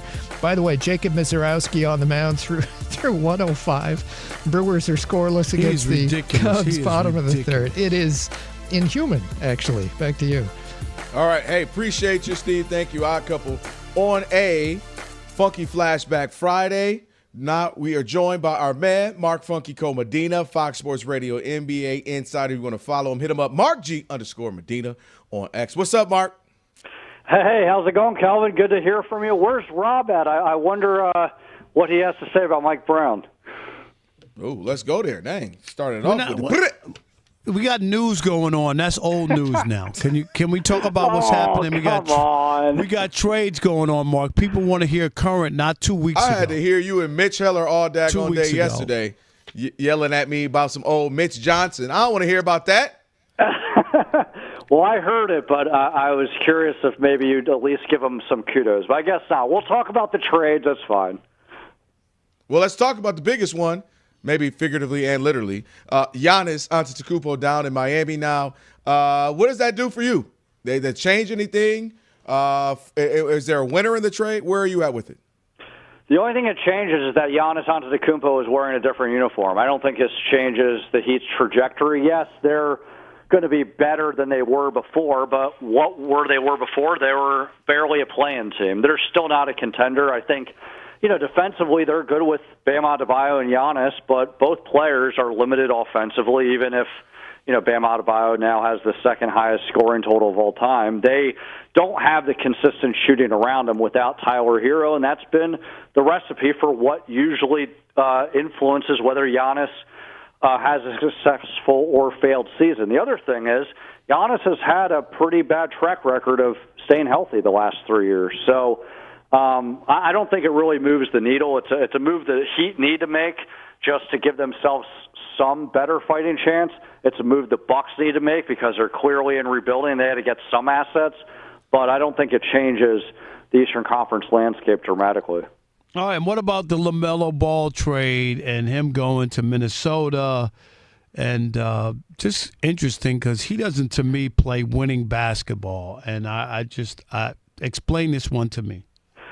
Well, Rob, it's funny that you use the word interesting because when I was talking to a team executive on another team on what they thought of the LaMelo Ball trade, he said the exact same thing. He said, it's interesting. And I asked, well, why is that? And he mentioned, well, on one hand, he is a very, very good point guard. Like, fundamentally, he makes the right play. He is a great three-point shooter. He's a great playmaker. He makes teammates better. But a lot of times there's just this feeling that he's a fantasy basketball player, that you see a really good version of him game to game, but it doesn't sustain through the course of the entire season.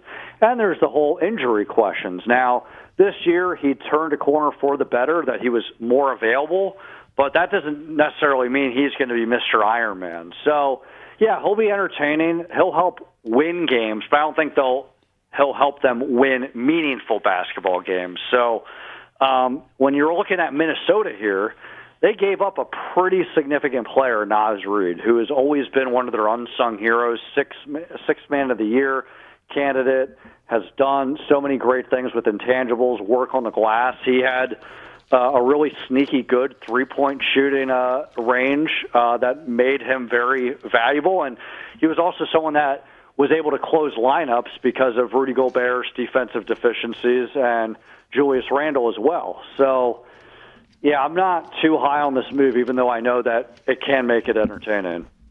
All right, Mark Funky Comedita on with us, the odd couple, Rob and Kelvin on the Funky Flashback Friday. It's just a whole lot of funk going on. Let's go to, when I'm looking at the NBA, another storyline is Jaylen Brown to be traded, not to be traded. He's not, and now they're still taking calls. What do you make of all this in Boston, and do you think they're making the right move? Yeah, right now the cat's out of the bag, so I think they have to entertain everything, but I don't think it was the right move for them to be shopping him in any Giannis Antetokounmpo deal. Like, there were a lot of people I talked to about what they thought would be the best scenario for Giannis, and they all thought Miami was most realistic because there was this feeling that the Celtics wouldn't offer Jaylen Brown because of just the fact that he's been an MVP caliber player. They overachieved last year. Yes, Jason Tatum and Jaylen Brown aren't like best buds, but they've coexisted well enough. And so just try to run it back and see how they are with a much healthier version of Tatum. But now that it's out of the bag, other teams know that he is available, and they have to do due diligence in case there's a deal to turn down. But I also wouldn't be surprised if they say, you know what, we're just going to stick with Jaylen Brown and make the best of it, because even though Jaylen Brown made those unnecessary comments on the Twitch stream about this is the best team I've ever been on, I do think the spirit of it was more about they had low expectations this year because of all the trades with Porzingis and Holiday, Tatum coming off the injury, as opposed to like this shot at the organization. So they've weathered through things with Jaylen Brown before. I wouldn't be surprised they can do it again, but there's a reason why there's still trade negotiations, because the Celtics are at least listening to them. Yeah. I hear you. Go ahead, Rob. Go ahead, Kelvin. Go ahead. I was just going to say, me and Rob talked about it. I'm more along your original thought, just of it's out. The toothpaste is out the tube. To me, he's and I feel like it's okay that he just seems to want his own team. Like it's okay now. They did great. But the Celtics aren't going to give him away, and I wouldn't trade him. There's no reason they don't have to trade him. Kobe wanted out of L.A. and made a campaign, went to everybody's radio show how he hated it and didn't want to be there. And guess what? He stayed. They got him another player, and he won 2 championships. I don't like we had Antonio Daniels on. He says, I don't know how we got here. This team's been to 2 finals with those 2 guys. They won a championship. If they don't miss their last 9 threes, they might have been in the running and if Tatum didn't get hurt again or whatever it was. But I'm just saying, like, why would you Rob, destroy that? I think your Kobe example, I totally get. But you, to me, have to go back a few years to that's why they shipped Shaq out, because it's no more distractions. No, but my point is you can still come back to a place even if people's names come up in trades all the time.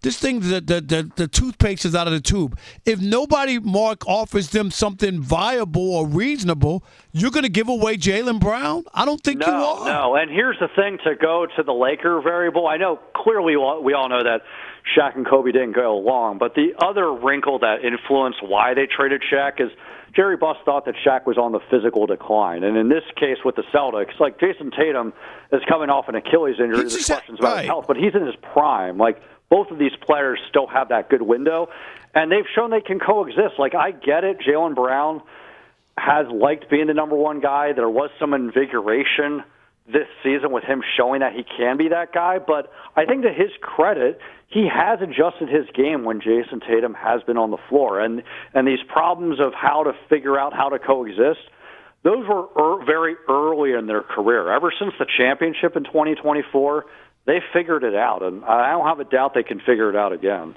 I think he just wants out, like how James Harden wanted to leave OKC and have his own team. Sometimes guys just want that. I've done this. I've been a great teammate. We've done well. To Rob's point. But you're not a free agent. That's the part that I'm trying to get through to you. You could want to do that, but if you're the Celtics, I'm not giving you away. That's Rob, what I'm talking about. You're not wrong in theory, but this is what we see, Mark. Guys get out. And Anthony Davis got out. You see Giannis got out. Like, this Kevin is the Durant, NBA. Stars Kevin Durant demanded a trade with the Nets. They didn't trade him that year. They didn't trade him. They said they couldn't get a deal. Nothing since. No, but my point is he asked for a trade out, Mark, and what happened? The Nets, because they couldn't get a viable deal that they wanted, and then Phoenix came the next year, and they traded him. That's all I'm saying. That's very well could happen. That the Celtics don't adhere to any demands now, but this could be a preview for what's to come. Now, for what it's worth, I'm not under the impression that Jaylen Brown has made any demands about wanting out. I know that, and here's the thing that's challenging. He's very outspoken in some respects and does the Twitch streams, but there's a lot of mixed feelings around the league on how exactly he feels about the organization. And I think that that's telling. There's some that think, yeah, he does want out. And there's others, this is all outside perspective, but there's other executives that think, you know what, like, yeah, he might be frustrated, but he doesn't want to be traded. So I think that makes this even more complicated to wrap our heads around. No, hey, we got to end it there, Mark. Appreciate you, man. Have a great weekend. Thank you, buddy. Mark G_Medina. Give him a follow. Appreciate you as well. And, yeah, maybe Mike Brown wins Coach of the Year next year. We'll see. Yeah, good luck. Don't hold your breath. Appreciate you, man. Appreciate you. No doubt. Hey, a lot more, including a very odd story. It's like a tragedy, but then it's turned upside down. We'll explain. It's the Odd Couple, Rob and Kelvin, on a funky Flashback Friday, Fox Sports Radio.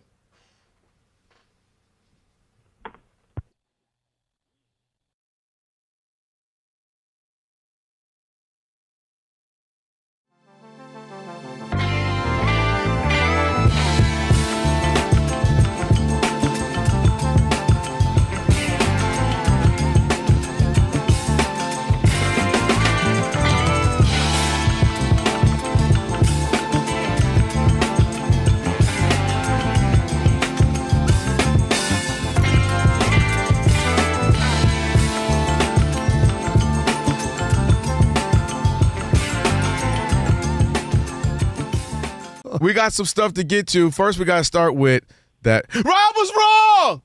The Spurs didn't win it.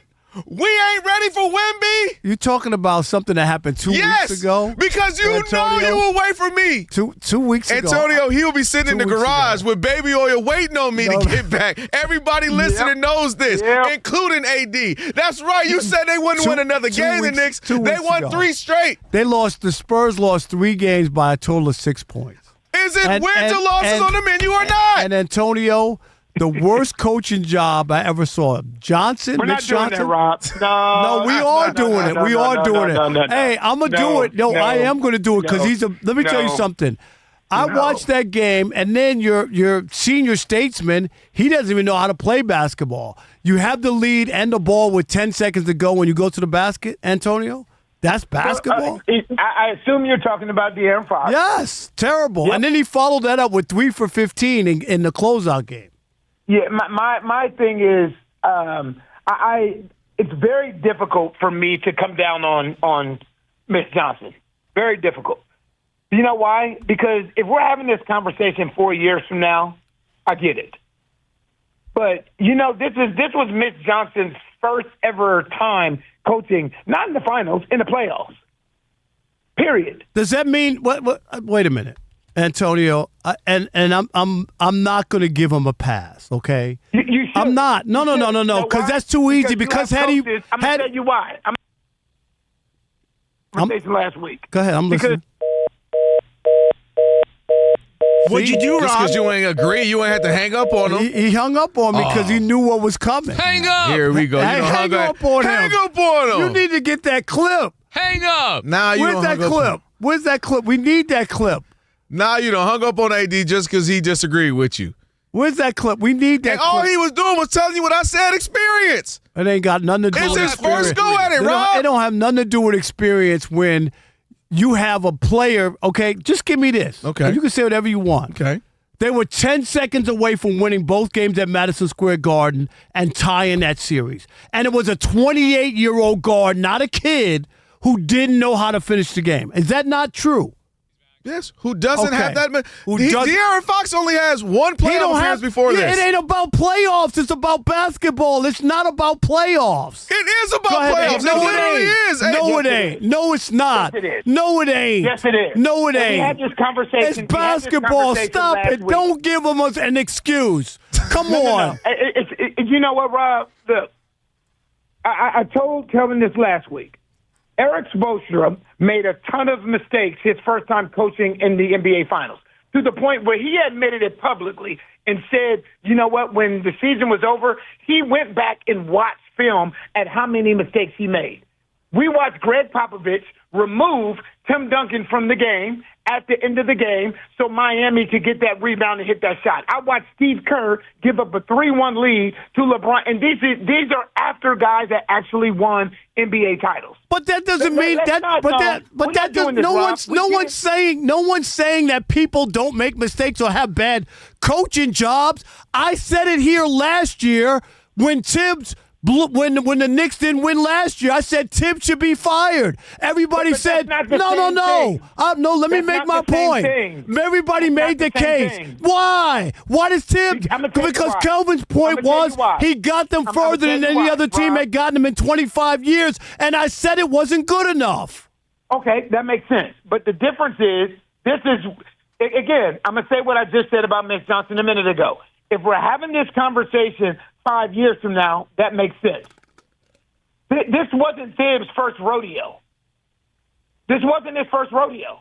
Can I give you, Antonio, Rick Carlisle took the Pistons to the second round of the playoffs. Larry Brown became available, and what did the Pistons do to Rick Carlisle, who wound up going on to win a championship? Okay? I get it. Okay, so it's not, wait a minute, let me just make my point, and then I'll hear you. Is that you can make a change if you think that you can get there with another coach who can get you to where you need to go. If I look back at that series and say I lost the last 3 games by a total of 6 points, I had a point guard who didn't know what to do at the end of the game after he got the steal with 10 seconds to go and the lead. And I had a 25-point lead, and my team shot 9 straight threes with a 25-point lead. You can't tell me I can't find a better coach. I don't care what you say. Here's the thing that's interesting about what you just said. Everything you just said, Rob, happened in between the 4 lines. Like, it's so easy to blame coaching. It's so easy. A team shooting 9 straight threes, that's not on the coach. I'm sorry.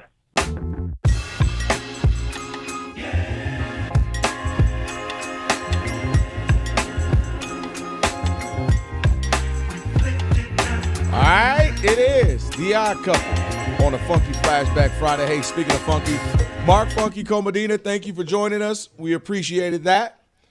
We'll have that up on the pod in a little bit. And if you missed any of today's show, be sure to catch the podcast. Just search The Odd Couple wherever you get your podcast. Please follow the podcast. Rate it 5 stars. Review it. Like it. Share it. All that good stuff. We appreciate it. Best of and a full version will be available when we get done. All right. Rob G, I don't even know how to describe this story. Interesting, sad, tragic, Shakespearean. All the above. All the above. Now, this is a story that's really taken on a mind of its own on social media. ESPN college football NFL draft analyst Matt Miller was involved in a horrific car accident couple of days ago. And we know because he put it on social media himself. Compound fracture of his left femur, shattered left kneecap, multiple broken ribs, had to get his left arm amputated in a life-saving thing, was transported via helicopter to the hospital, right? So it's a terrible story. And then he shares the story, sets up a GoFundMe page. Either he did it or someone else did it on his behalf, but he shared it from his own social media accounts. All the ESPN personalities are donating. It's up to like 40,000 last we checked.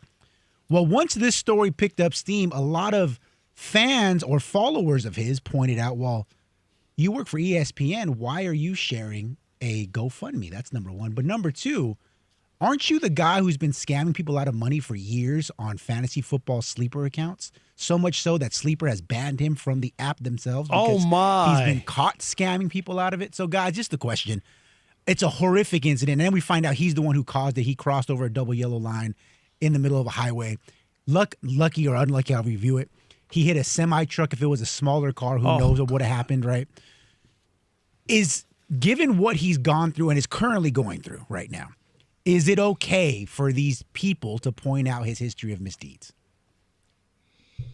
I mean, sadly, I'm going to say yes. And the reason why, Rob, is because I'm sure this happened. But when people have been scammed and have known you to be a scammer, they may think of everything as like maybe he was an accident, but it wasn't that bad. Or maybe he's got a few broken ribs he's trying to get over. You know what I mean? I'm sure. Or he has full insurance and all this other stuff. And what exactly. Most people don't have. You get into a situation, and I'm just guessing Rob G is a full-time employee at ESPN? Looks like it, absolutely. He's been with the network since 2021. Okay, so he would have, right? Like, should have great insurance and all that kind of stuff. So people would say, well, what do you need help from the general public like that? And I get it. I think it's weird. Who was the actor who was getting evicted and did a GoFundMe and raised Rob G, you saw that story? Raised what was that? He raised way more than his back rent. And ultimately, he didn't take the money. Did you see that? And lost his place. Mickey Rourke, right? Wasn't it Mickey Rourke? I think it might have been Mickey Rourke. It was an older actor. But Rob G, he wound up feeling bad and didn't take the money and then got evicted. Yep. Am I right about that story? That is correct, yes. Yes, it is. I'm looking at it now. Yeah, he owed $60,000. GoFundMe got over 100, and he said he felt bad, so he gave the money. And he felt bad and didn't take it, and then got evicted. So dang, come on, I could see where you have where if you've been involved in scams or something, then people are going to have the right to be like, yo, this guy's I'm not giving money to him because he's been caught doing some X, Y, and Z. If it is public record, and for sure, as Rob G pointed out, he's been banned from some of these sites, then there's an issue there. Yeah, that was my whole thing, Rob, is when he's got a history of this now, I'd imagine a lot of people feel like, man, they're looking at him like, man, I don't know if I could trust you. And lastly, to add to it, listen, people are going to keep receipts nowadays. It's the social media, so you just got to be careful how you're out there, how you present yourself, and you know what I mean? Because it's a little more ruthless nowadays, and people are cutthroat, and they're going to bring that stuff back up. But obviously, hey, listen, some serious injuries. Hope some type of best recovery as much as possible. But it sounds horrific. Oh my God, it sounds horrific. Broken knees, messed up, amputated arm. Seriously, that sounds horrific, man. Obviously hitting a semi truck. We know how big, how fast those things move. So it's a terrible tragedy right there, man. Without a doubt. Rob G, has ESPN said anything about it? Not publicly, but several ESPN personalities have been donating to the GoFundMe page. Okay. Pat McAfee gave $5,000, things like that. And it's just interesting the way that you're seeing people like, man, it's so terrible. I hope he's okay. Prayers to his kids. He's going to be an amputee now. And who knows if we get a prosthetic. And then there's a whole nother segment of it. It's like, screw this guy. Did you know that he caused the accident? Did you know that he did this? Did you know that he's been scamming money from charity fantasy football events? And it's like, wow, this guy is still in the hospital as far as we know, and they're already bringing this up. It's crazy. Yeah. It's a different day and age, man. When you're trying to get a little empathy and sympathy, it's a little harder in these Twitter and Instagram and social media streets. That's for sure, man. But hopefully it gets better. My goodness. We are Buzzword.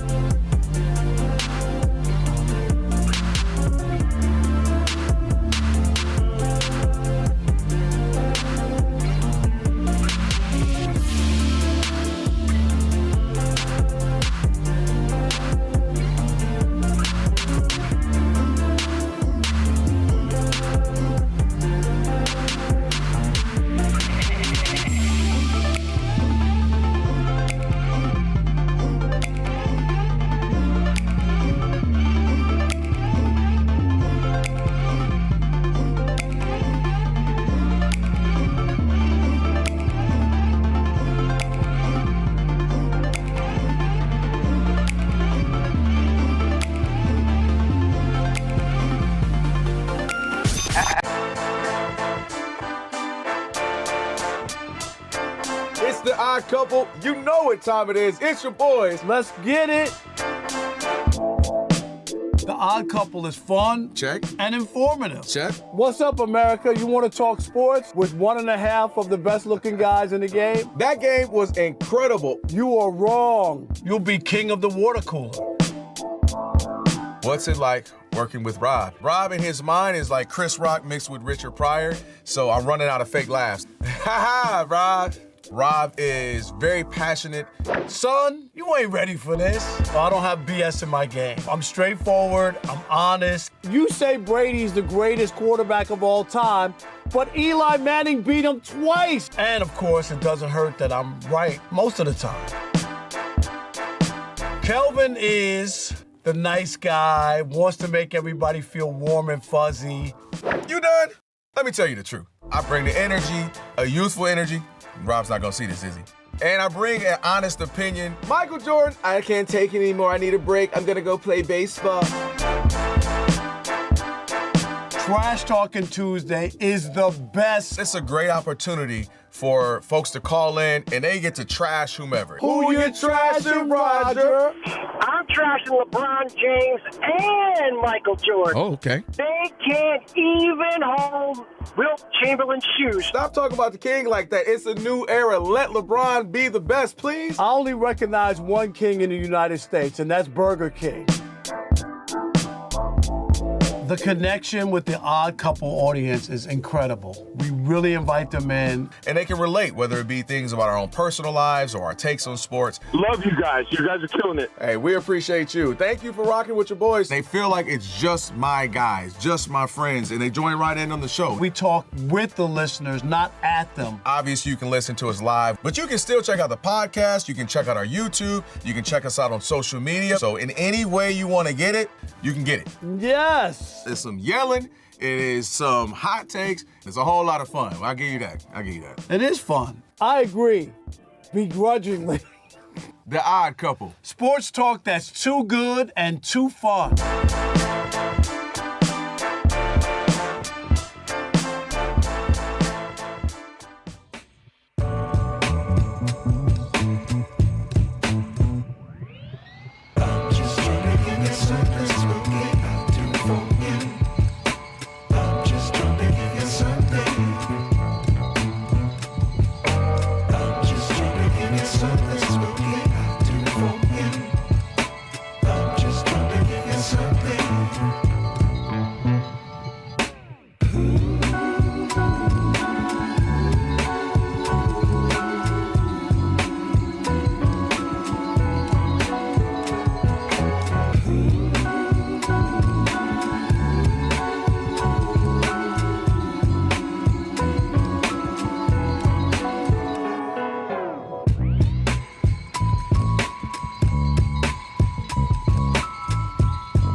In the World Cup game on Fox TV, Spain has a 1-0 halftime lead against Uruguay thanks to a late first-half goal. Spain is undefeated in its last 32 matches. Scoreless at half are Saudi Arabia and Cape Verde, which, if they can get a third straight tie, could advance. Senegal could be advancing as a third-place team thanks to goal differential. Senegal won 5-0 over Iraq, which goes home with an 0-3 mark. France is 3-0 after beating Norway 4-1. Norway rested most of its starters. Ousmane Dembele, 3 goals, all of them in about the first 30 minutes.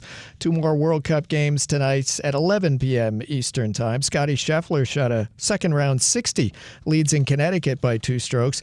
Major League Baseball tonight, the Angels fired general manager Perry Manassian. The Mets fired manager Carlos Mendoza. Right now, the Pirates are tied with the Reds, 4-4, top of the 8th inning. I'm Steve DeSager. I've been covering this league since 1987.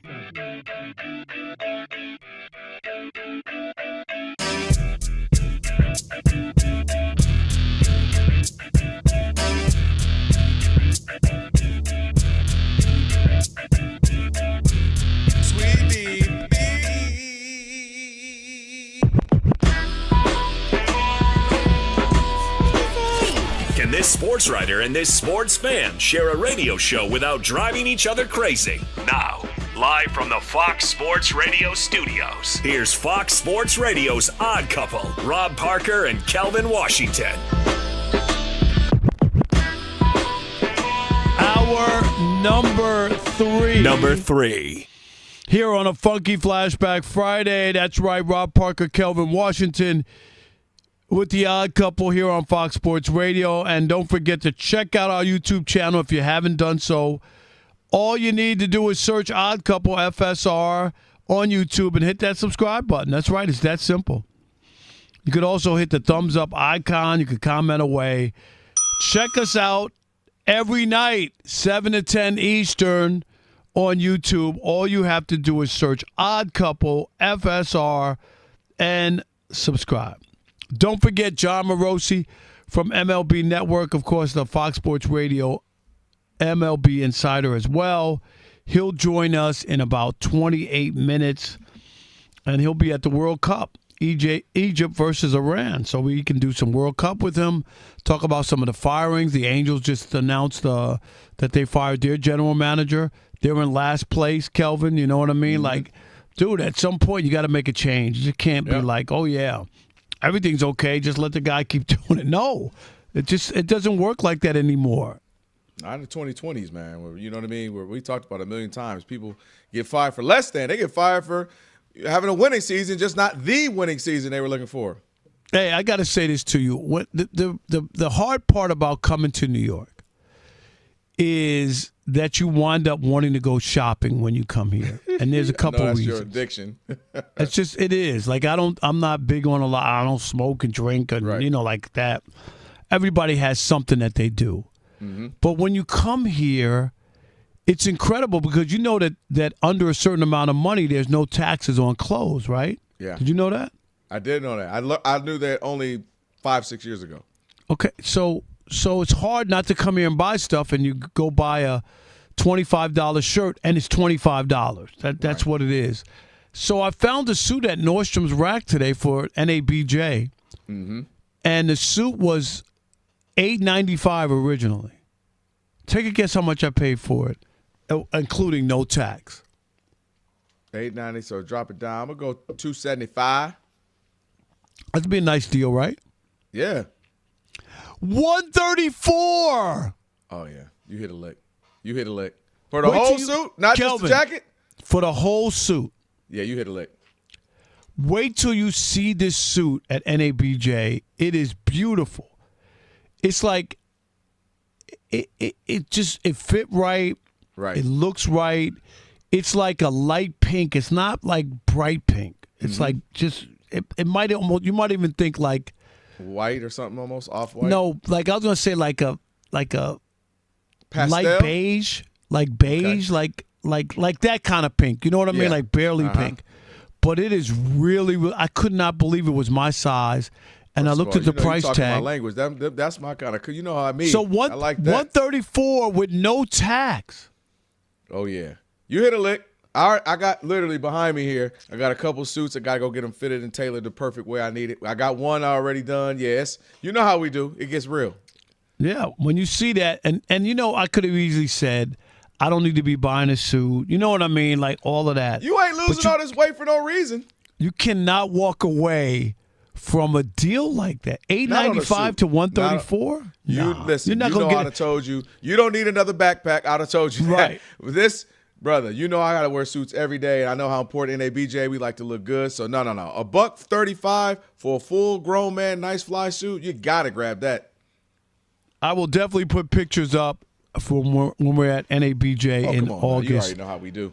And definitely let you see it. But it was great. And again, you come to New York, you don't pay taxes on clothes up to a certain amount of money. I think it's Shoot, I might send you something. some money. Grab me a few things. Dude, unbelievable. All right.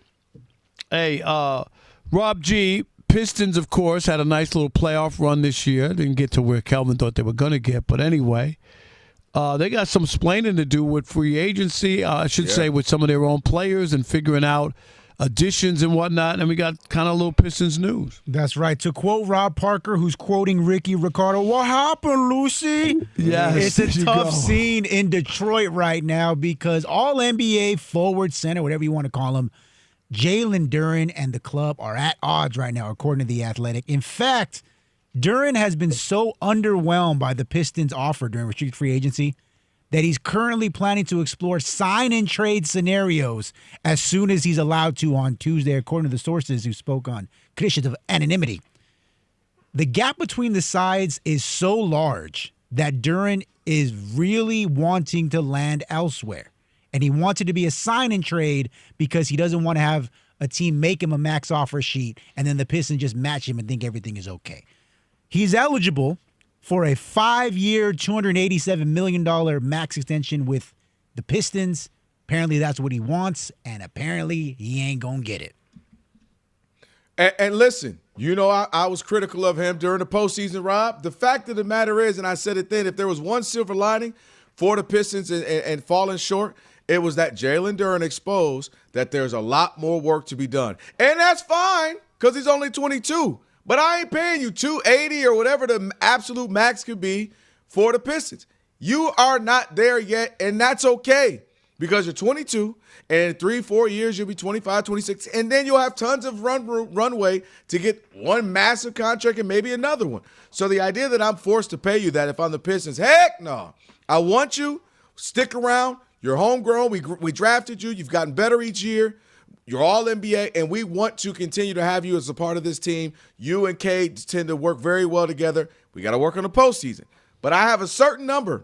That's it. Bam, right here. This is it. And if you want more, well, maybe we can work on a sign and trade. You know what? Maybe I can get on the phone with Utah, who has 17, 6'10" and up good players over there. Kessler, Triple J, marketing. And I'm on the phone with them, Rob, and I'm saying, hey, what do y'all want to do? Y'all seem to like big dudes. I got a young 22-year-old. You want him? I'll sign him. We can trade. Give me Triple J, and everything could be good. Hey, Celtics, I'm going to just kick this around. Sign and trade. Y'all need a big man. Y'all don't want to shoot threes anymore. Y'all said that, Brad Stevens. Well, dang it. I got a big man who don't shoot threes at all, really. Give me Jaylen Brown. I'll maybe give you a pick, some picks or something, and let's do something. I'll figure something out. So, to me, I want to keep him. But there's a number where it's just I can't do that. You have too much room to grow for me to be paying you that. I'm not maxing you out in 280s for Jalen Duren, who gave me 10 and 8 when I got Paul B-Ball Reed giving me better stats than you in literally like 13 minutes a game. Robbie was giving you like 12 and 6 in 14, 15 minutes a game. So the Pistons should explore to keep him. You got a few guys. Those are the three guys. Jalen Duren, Asur Thompson, and K. Those are your three guys you've drafted. They're playing very well. You only should hope they get better. But there's a certain point where, bro, I'm not paying you this right now because you did show me when it mattered most, you're not worth that yet. And so I'm not doing it. And so if we can work out a trade, sign and trade and explore some options like that, cool. It's a win for you. Go get paid, young man. And it's a win for us. We get back a guy we really can use to try to win. Because last point, Rob, they're not in it just to – oh, look, we're improving. Yay. Look, we're cute. Look at this. The young team that only won 14 and 27. They're looking to be the best team in the East, get to the Eastern Conference Finals, get to the finals. And so they can use that type of player right now, while Cade is just entering his prime. I just think if I'm Duren, I'm not settling for a hometown discount. I'm not going to settle for anything other than the contract that he should have got, right, if he didn't have that bad postseason. But his point would be, I was a all-star. I did 20-10. I did all that stuff. And, yes, people have the rough going in the postseason sometimes, but that doesn't take away from me. And I'm just saying from his standpoint, I agree with what the Pistons are doing. Right. But if I'm him, I would not cave in. I don't want to be a part of the team on a hometown discount. I don't care about what they need to do with the money to get other people. I don't care about, helping Cade, win because Cade got his max deal. Do you understand what I'm saying? Like, if I'm him, Duren, that's why they're talking about he wants to sign and trade. He doesn't want to be matched. Like, he's hurt. Right. Because the Pistons went from they're in love with him. He's an all-star. Look at what he did. He's only 22. He's got a bright future, to having a awful postseason, to where they, hoped, and I don't know what they were thinking, but offered him such a deal where he would feel insulted. Now they might not be able to win him back. You know what I mean? Because the number was painful for him to look at, knowing what he was entitled to. Do you know what I mean? Like, if you don't know what you were entitled to, it's different. Now let me throw this at you. He knows what the max number is, and now they're coming way under that. So they're saying, I'm being penalized for the postseason. And that's fair, though. Shoot, listen, sometimes it happens in life. And when they needed you most, struggling with Orlando, you ain't show up. I get the Pistons. Right. I know what you're saying. I get both sides. But if I'm him, I'm going to get my money, whether it's in Detroit or somewhere else. Do you know what I mean? Like, I'm going to get my money. So I'm looking at a guy like the current NBA Finals MVP, Jalen Brunson, who we know took about $100 million less to stay there, get guys to come there, I should say, and and stick with the Knicks and build around that, and it worked.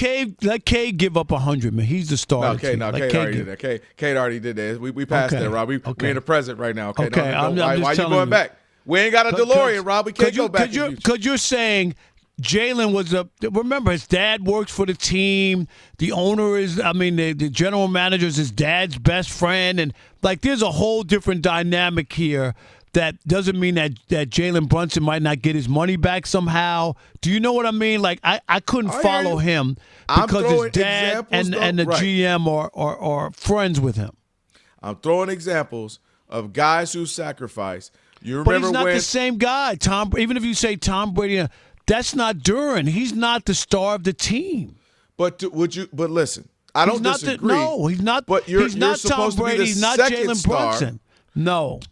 Kevin Durant took discounts to go play with the Warriors, right? That's Steph's team, and you and I agree that he's the best player ultimately. I know some people still say it's Steph. I believe it was KD. You do too. Well, my point is he took less money to go, about $10 million a year, yes, to go there. We already know about what the big three down in Miami did. Like, there is history of, hey, man, I want to win, I want to compete, and I'm going to take less. We see it all the time in NFL with quarterbacks. Patrick Mahomes done it. You mentioned Tom Brady, so on and so forth. So my whole thing is, dude, you're in a place where they love you.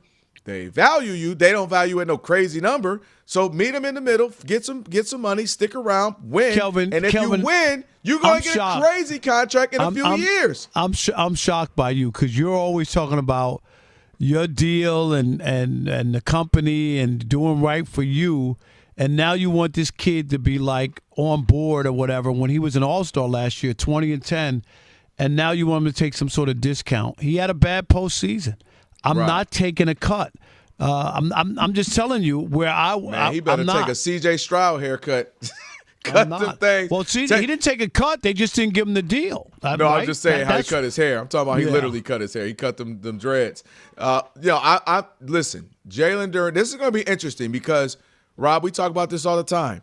I truly do believe his feelings are hurt. I totally do, and that's why we both agree that I see both sides. But I also think there's some ownership to dog. I didn't perform well. Rob, he didn't perform at all. But his argument could be, I was an all-star during the regular season. This was my postseason. I struggled. It doesn't mean I'm going to struggle all the time. Next year I have some experience under my belt. Don't hurt me long term. And you notice you want a player who's going to feel good about his contract and not feel jerked. Like he got jerked.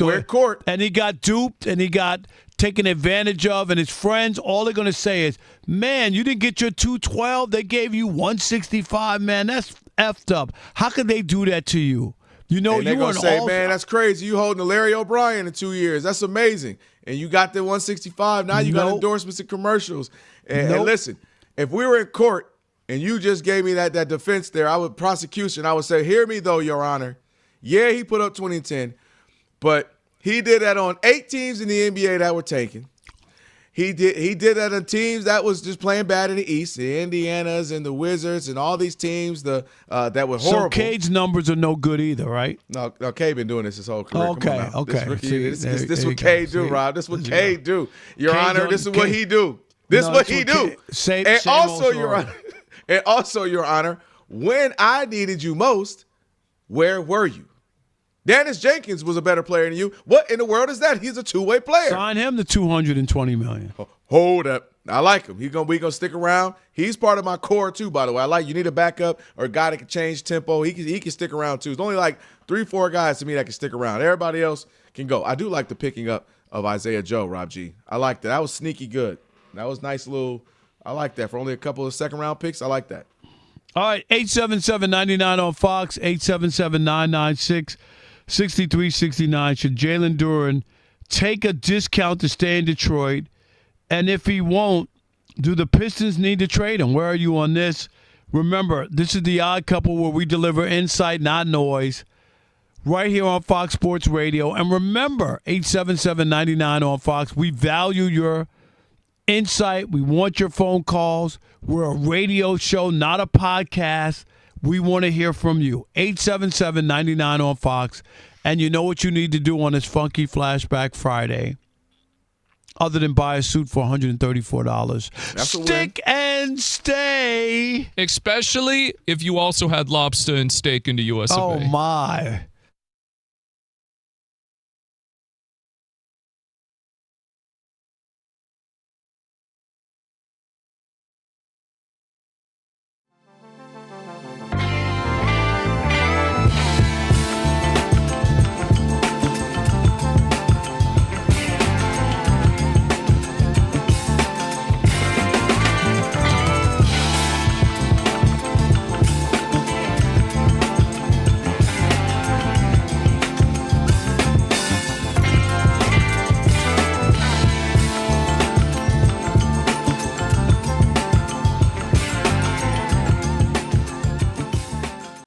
Rob G, let's start. The Lions got some bad news about one of their players. Yeah. Where's Chris Carter when you need him? Everyone's got to have a fall guy. And exactly. Fall guys what happened to that? Over on Terry and Arnold. Tough story here. Lions cornerback Terry and Arnold, one of their better corners on their roster. You know what? The first time, Rob G, don't say that he locked up somebody, and unfortunately it was himself, but I'm just saying. Oh, dang it. Wow. Come on, Rob. Well, Terrion Arnold is facing multiple felony charges after he was arrested on Wednesday in Tampa in connection with the robbery and kidnapping from early February. Now, Arnold turned himself in. He's taken into custody on Wednesday night. He faces 4 counts of kidnapping, 4 counts of armed robbery, which carry a potential sentence of life in prison. Now, just a quick summary gets a lot of details about what happened in this case. The police had already arrested 6 other individuals involved in a targeted armed robbery. Basically, what happened was Terrion Arnold and a group of people thought that 2 other individuals were responsible for trying to rob them, and they were mistaken.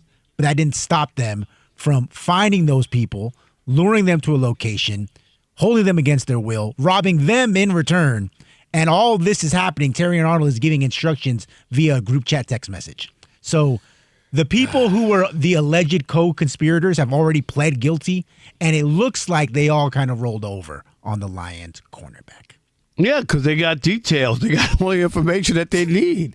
What were y'all gonna meet there? Did you bring the guns? Okay, exactly. cool. People, can you imagine texting that stuff and not thinking that no one's going to figure this out and put you involved in it, right? This is wild. This is one of those Dumb and Dumber shows they show, dumb criminals when they're caught shows you see late night. But Kelvin, if they did rob you and took stuff from you, report it to the police. You're a professional football player. There you go. What are you doing? Go to the police. Here are the guys. This is what they took. I got insurance on my stuff. Hello? Kelvin, he has insurance, right? Like, seriously, what are we doing here? This is when an episode of When Keeping It Real goes wrong. Rob, trying to keep it real. But the only problem, if you're a Lions fan, and my old radio producer, Mike Surmer, he's the biggest Lions fan, biggest slapper than you, Kelvin. Okay. Okay. And his nickname is Flage, and he was the producer on the Sports Night with Parker and the Man for a long time. Great guy and big Lions fan. He texted me a little while ago and said, "The Lions are cursed." That's what he said. The Lions are cursed. I could send you.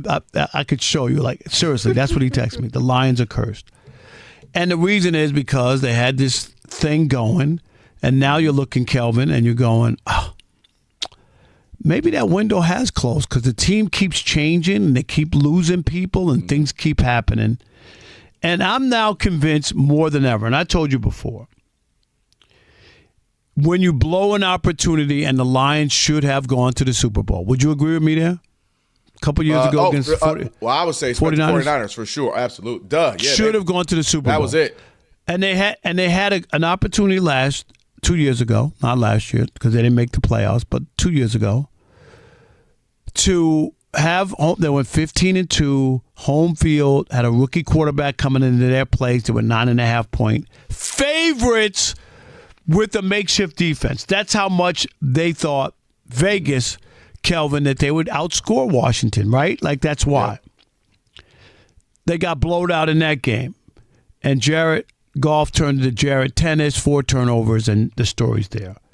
But I am now convinced anybody listening to my voice in Detroit or the suburbs, this is the beginning of the end of Dan Campbell. A bad season here, and I expect the Lions to make a change.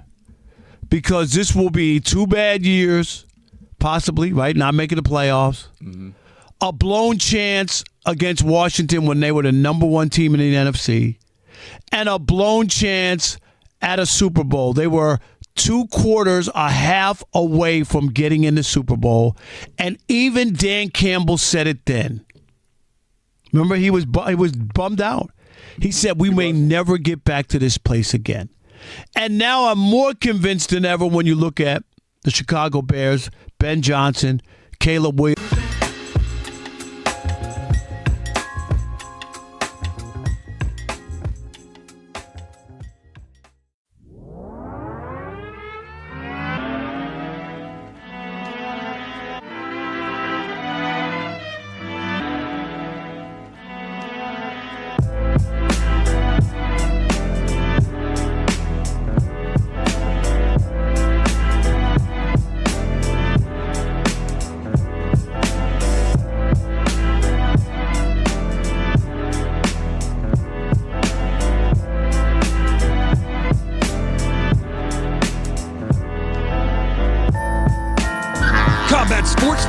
January, it's the Bruise Cruise. Party with fighters. Watch a bare-knuckle fighting event live in the Caribbean. Plus DJs, bands, and chaos at sea. Prices increase soon. Hop aboard now. Go to bkfsea.com.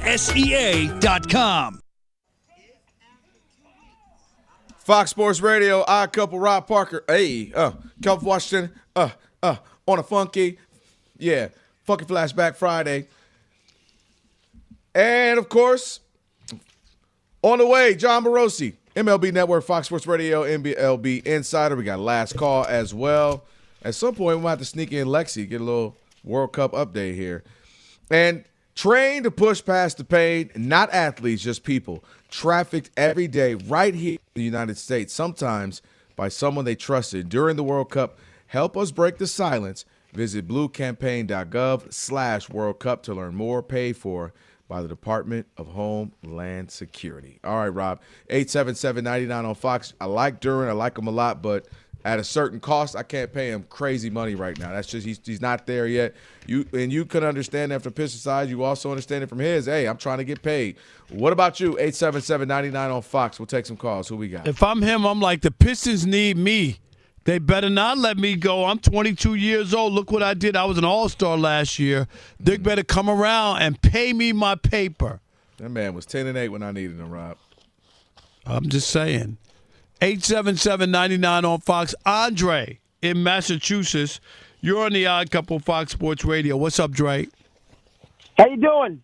Thanks for taking the call. Listen, it's very simple with Jalen Duren. Good player, young player, long ways to go. If he wants to be about winning championships, he's going to take less money, like Jalen Brunson did, so they can build a team around him. That's just the bottom line. That is the reality. Come on, Andre. It's unrealistic. Stop it. He's not there. And let me tell you something. It ain't when the Pistons win a championship.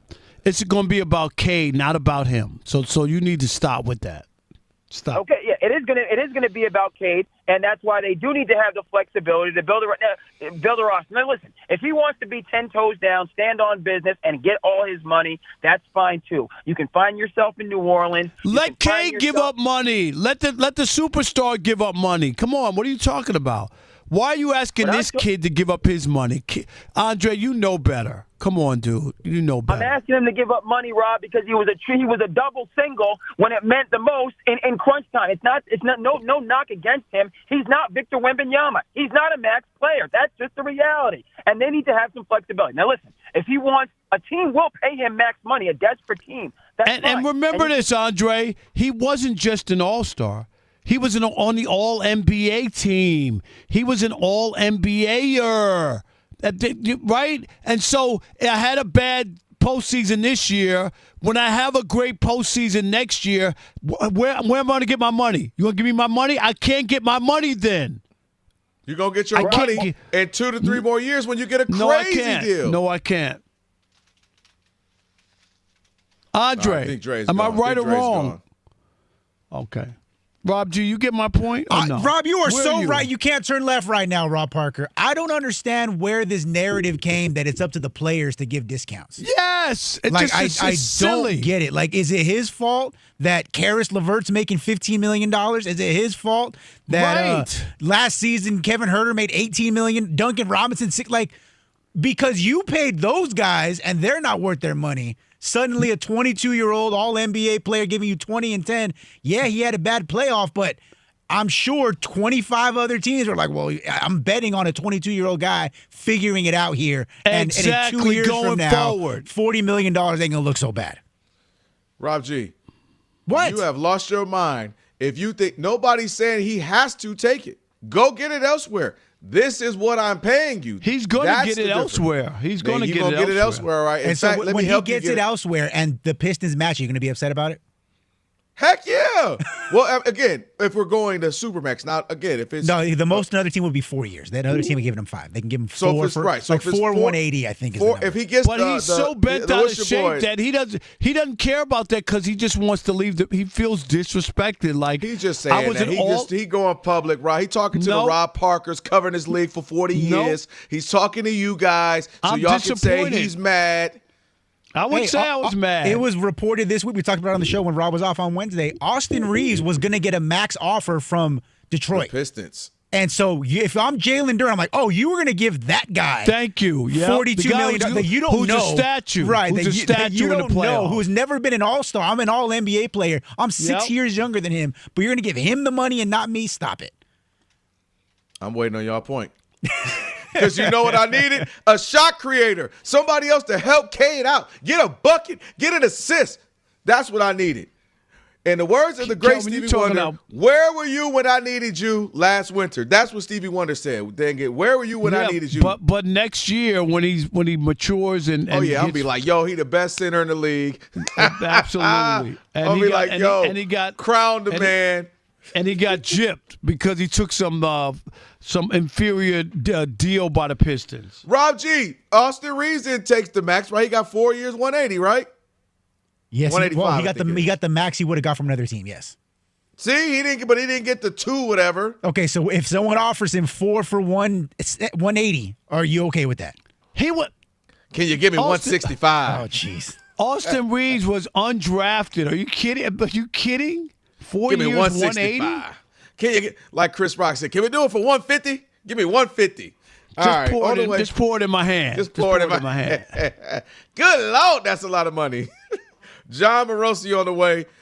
MLB Network, Fox Sports Radio, MLB Insider. Got some ball to talk with him right now. He is Steven Sager, and he's getting you updated. Hello, let's start with the World Cup. Hey there, in Cape Verde, population about 550,000 at the moment, could be advancing at the World Cup with a third straight tie. They're scoreless against Saudi Arabia through 67 minutes. That's on FS1. Uruguay is losing and could be out tonight. They're losing 1-0 to Spain in the 67th minute. Spain with a goal late in the first half. Spain, by the way, undefeated in its last 32 matches. That's on Fox TV. Earlier today, France, now 3-0 in the tournament, beat Norway 4-1. Ousmane Dembele, 3 goals, all of them in about the first 30 minutes. Norway rested most of its starters. It'll face Ivory Coast on Tuesday in the next round. Senegal may have saved its tournament. 5-0 the final over winless Iraq, which goes home 0-3. Senegal could be advancing as a third-place team thanks to goal differential. 2 more games coming up at 11 p.m. Eastern Time tonight. The group stage ends tomorrow. The next U.S. game is Wednesday night. Fox says 15.8 million people watched the last U.S. game, according to preliminary numbers. The excitement of the FIFA World Cup is now streaming live on Fox One, the official English streaming platform. To catch every unforgettable moment, Fox One brings the action straight to your screen so you never miss a goal. Download Fox One and experience the Fox FIFA World Cup live. Scotty Scheffler shot a second-round 60 and leads in Connecticut by 2 strokes over Victor Hovland, who shot 61 today. In the NHL draft, Toronto selected winger Gavin McKenna from Penn State, number 1 overall. The CFL says it will not allow quarterback Brendan Sorsby in its league either, calling the gambling allegations against him serious and concerning.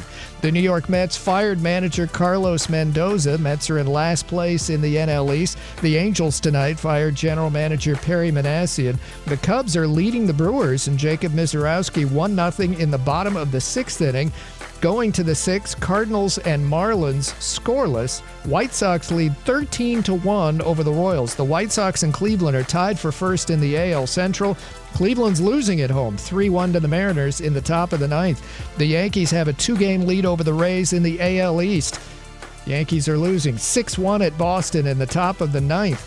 And earlier we did get a final of the Rays winning 6-1 over the Diamondbacks, and the Phillies have beaten the Mets 2-1.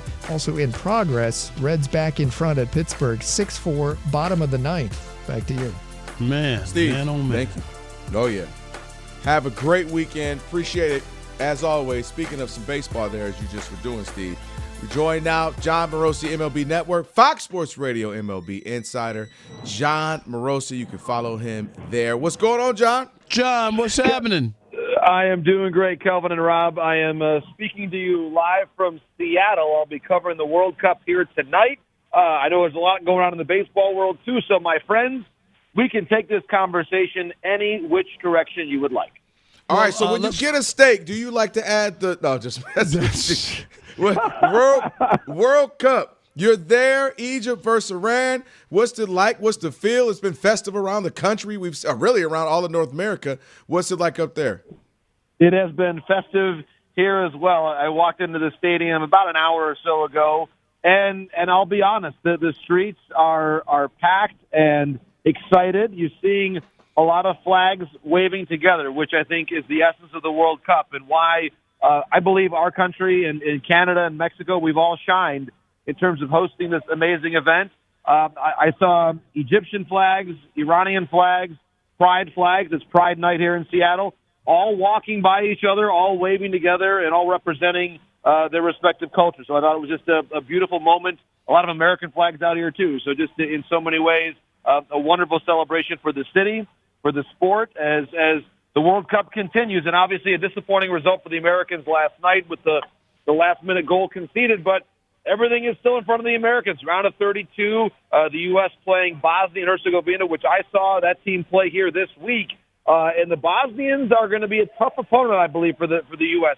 The U.S. still should win that game in the round of 32, but I think those that are expecting it to be an easy breezy match have not seen the Bosnians the way they've played. The Bosnians knocked out the Italians from even getting to this competition. So I think overall it's going to be a great round of 32, certainly beginning tonight here with this final night of group play in this group where everybody is still alive. Egypt on 4 points, Iran, Belgium with 2, New Zealand with 1, of course. Belgium, New Zealand, that game's happening up the road from me in Vancouver tonight. So just amazing soccer happening right now around the clock. Love it. Yep, no doubt. I do want to get to some baseball here. Why now on Carlos Mendoza? I mean, as you know, it's been a long road. They crumbled and collapsed last year in the second half. Couldn't win 1 of 3 games in Florida. Didn't make the playoffs. Remember, they won the Juan Soto sweepstakes and didn't make the playoffs. Got off to a bad start, had that 12-game losing streak. Why now, John? I think now is, I would say, a couple things with respect to the Mets.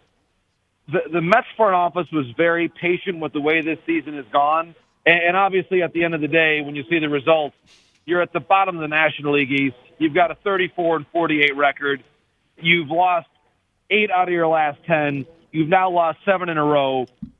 I think 2 things stand out. Number one, you're kind of out of mulligans at this point for Mendoza.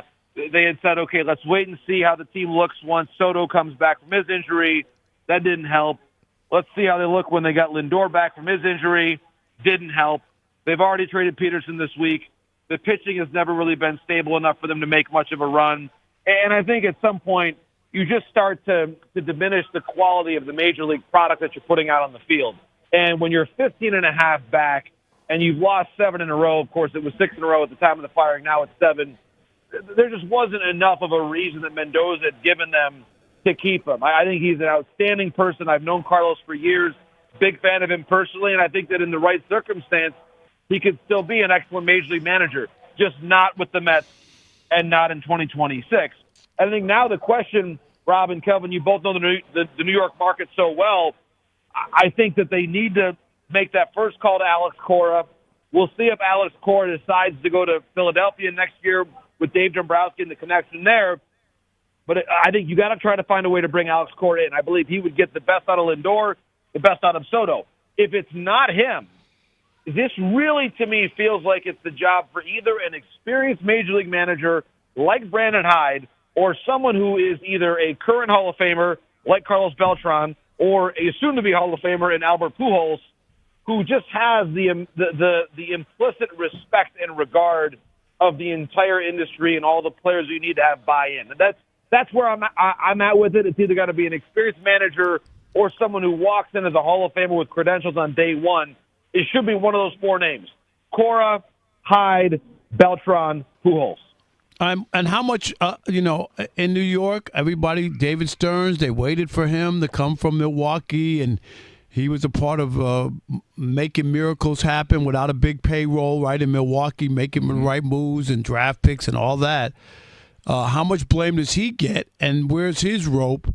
Because if this continues here, can you take a look at some of the moves that he made and say he deserves to be fired at the end of the year? Rob, it's a very fair question. I think the answer is that he will be able to have control of this roster, I believe, into the offseason and beyond, remembering that there's so much turbulence here in the industry with not knowing if we're going to have a lockout or not. And so for me, if I'm looking at this, if I'm Steve Cohen for a moment and look at it this way, you've got to change the manager because the product just had suffered that much. But you brought in Stearns with all this fanfare, and to be honest, Rob, he did what ownership wanted him to do. They brought in Juan Soto, and Stearns was part of that sales pitch, brought him in. That was a move that Steve Cohen wanted to make. He made it. It has worked out in some ways. Soto's numbers look good. But, Rob, you and Kelvin, you both know, watching the Mets play, it just hasn't felt like it should, right? No. It has felt a little bit to me, I would say Soto, talented, productive, but unfulfilling. He's supposed to be on every billboard, every feeling about Major League Baseball and marketing the sport, and it just hasn't worked out that way. And I think that on some level, Stearns is responsible for that. But I think that was more of an ownership level call. The last offseason was bad. There's no question about it. They brought in Jorge Polanco. He's not really an everyday player. I don't know what that idea was. They lose Alonso, they lose Diaz, and what do they really add? So I think that it was a bad offseason from 25 to 26. 26-27 is just this gigantic question mark to where you probably just stay with him for one more offseason at least. But David Stearns has to answer some questions and build a much more competitive roster at a time, by the way, when the Nationals are young, talented, and playing better than the Mets, and so are the Marlins. And the Braves are in first place, and the Phillies are still good. So I'm just not sure what the pathway is for the Mets to getting back to respectability. All right, I said it to Rob really early. I said I didn't like the way immediately those first 10, 12 games they had to lose the streak. It's just we don't know what to do. We've tried everything. It felt like so melancholy. It was like the first 2-3 weeks of the season, and it felt like they were already out of it. I didn't like the way that they started from the jump. Real quick for me. Go ahead. Let's just go say, real quick, we're up against it, John. Just one quick thing for me. Looking at MLB, they're also considering the Players Association. Rob and I have talked a million times about prop betting. Their MLBPA is considering eliminating. Bravo. Yeah, player, you can making those prop bets on a singular player. Just your quick thoughts on that. I share that concern. I believe that it's healthiest for the game, for the sport, for the industry, if those prop bets are taken away, in my opinion, because it does place players in an uncomfortable situation. They have enough pressure on them as it is.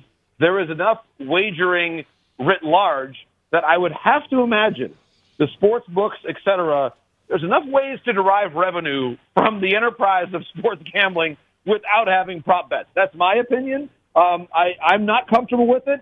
And the players' union, I believe, is on firm ground and in the right to request and even, I would use the word demand, protections for their players because it puts them in uncomfortable situations. So I'm certainly sympathetic to the union's feelings on this really important issue. All right, there we have it. John, man, enjoy the appreciate soccer. you. All the best, guys. Have a wonderful weekend. What a great time for sports in our country. Enjoy, my friends. Go! Thank you, John. Appreciate it, man. Last call on the way, 877-99 on Fox, 877-99 on Fox. Last call already. Getting ready for the weekend. You want to hop in the show, hit us up. It's The Odd Couple, Fox Sports Radio. It's last call time on The Odd Couple. If you had a take and couldn't get in all show, here's your chance. Your call's important to us. Call us at 877-99 on Fox. Hurry up. Rob and Kelvin got to get out of here.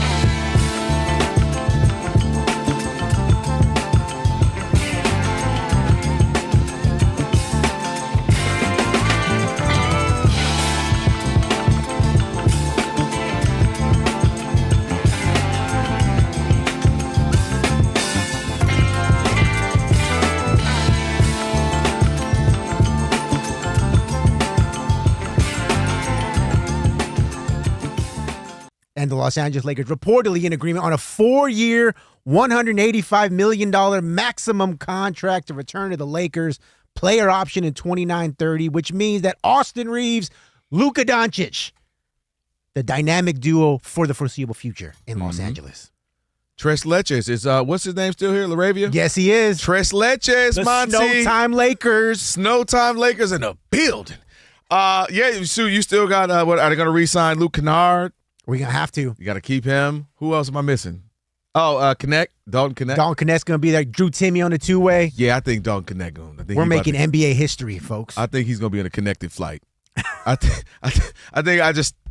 was like we had a great week and a half. Laker fans were excited in Summer League a couple years back, remember?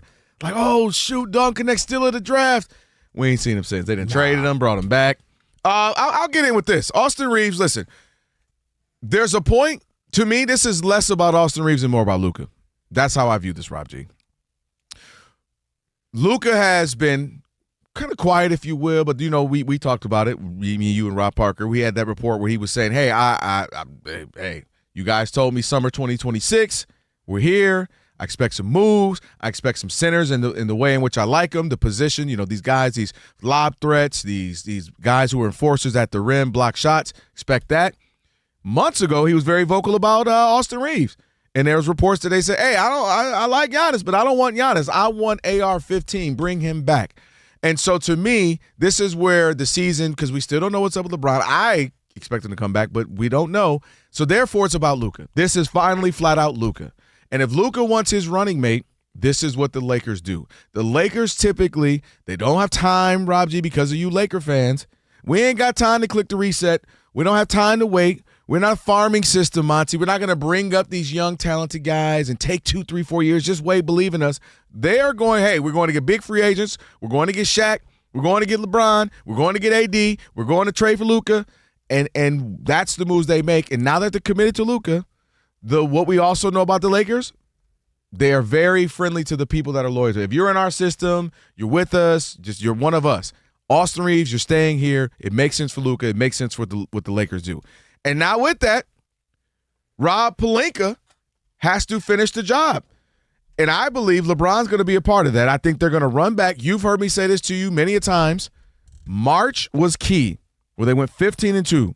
They're going to look at that and say, when Luka's here and he's balling, he's in great shape, and LeBron is playing the whatever you need me to play role, and Austin Reeves is going crazy, putting up 25 a game, we were 15-2. And now it is going to be all incumbent on Rob Pelinka to fill in those pieces with whatever little scraps you're about to have after you sign LeBron. And to me, that's where it becomes, Rob G. It becomes Rob Pelinka having to fill in this roster and somehow make a miracle and give me some Champagnes, some Vassell's, those types of guys. A guy you had at one point in time, a Josh Hart, because this is what you need. My last point, you need depth in the NBA now. Gone are the days if I got so-and-so and so, two guys, and we're good to go. It doesn't matter who else. No, those days are gone. Just Shaq and Kobe, just LeBron and Kyrie or AD. You got to have a deep roster, and they're going to have that because now they got decisions to make with Rui, Marcus Smart, Luke Kennard, all these other pieces. Can they find some other guys, 3-and-D, rim protectors, rim runners, to fit into this? But this was really no surprise to me. I even expect the third piece in is LeBron to be signed soon. Well, I'll tell you what. You're not breaking up the Snowtime Lakers. Okay, that's number one. Luke Kennard's coming back. He's got to. Work too hard. We for got that. it. Laravia is coming back. We worked too hard for this. All right, look. I'm gonna do you how they did us for you. All right, you can only get a couple now. Settle down. We can't give you all of them. No, but in all seriousness, I believe that this contract, because it is the maximum and it's not one of those 35 to 38 million, right. It's the most they could have given him, not in terms of years, but in terms of average annual salary. This is the end of the LeBron James era in Los Angeles, because I don't realistically believe that LeBron James is taking $15 to $20 million to stay in LA. If he's going to do that, I believe he's going to go to Golden State, play with Steph Curry, jump on the PJ back and forth to see his daughter, whatever. And if LeBron's not going to play for that money, very similar to what we talked about on the World Cup segment last week, Cristiano Ronaldo. Is he the best player on Portugal? Absolutely. Do they have anyone better than him? No, they do not. But it might be better for Portugal if he's less involved. And for the Los Angeles Lakers, if you're going to have Luka Doncic, Austin Reeves, two dynamic offensive players who are middling defensive players. That was kind. Yeah, try to be nice, right? Try to be nice. Then you have to surround them with rangy, athletic defenders who can shoot the hell out of the basketball. LeBron James, even though he is admittedly better than anybody else they could realistically get, including a guy like a Trey Murphy, like a Herb Jones, like a Cameron Johnson, whoever. LeBron James is objectively better than all of those guys. But for this specific team, with the slow-footed leaders that you have in Luka and AR, you're going to have to retrofit the roster around those guys. And LeBron James does not fit that criteria.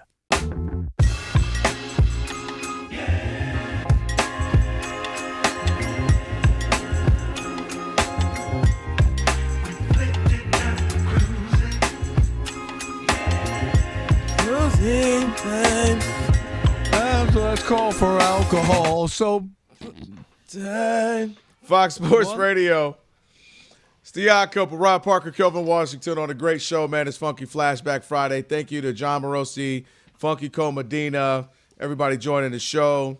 Disha earlier as well. So thank you to everybody. We'll get all that up on the pod in a little bit. And getting ready, gear up for the weekend, man. So hopefully you guys are getting ready to enjoy. We got some good World Cup action happening as well. We got some good baseball. All right, let's get to it. It is time for Last Call. Stay here. This is the Last Call. Last Call. Go!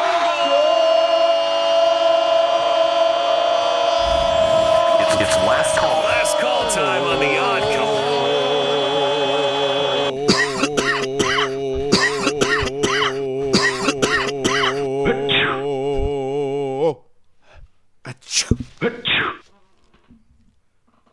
One more.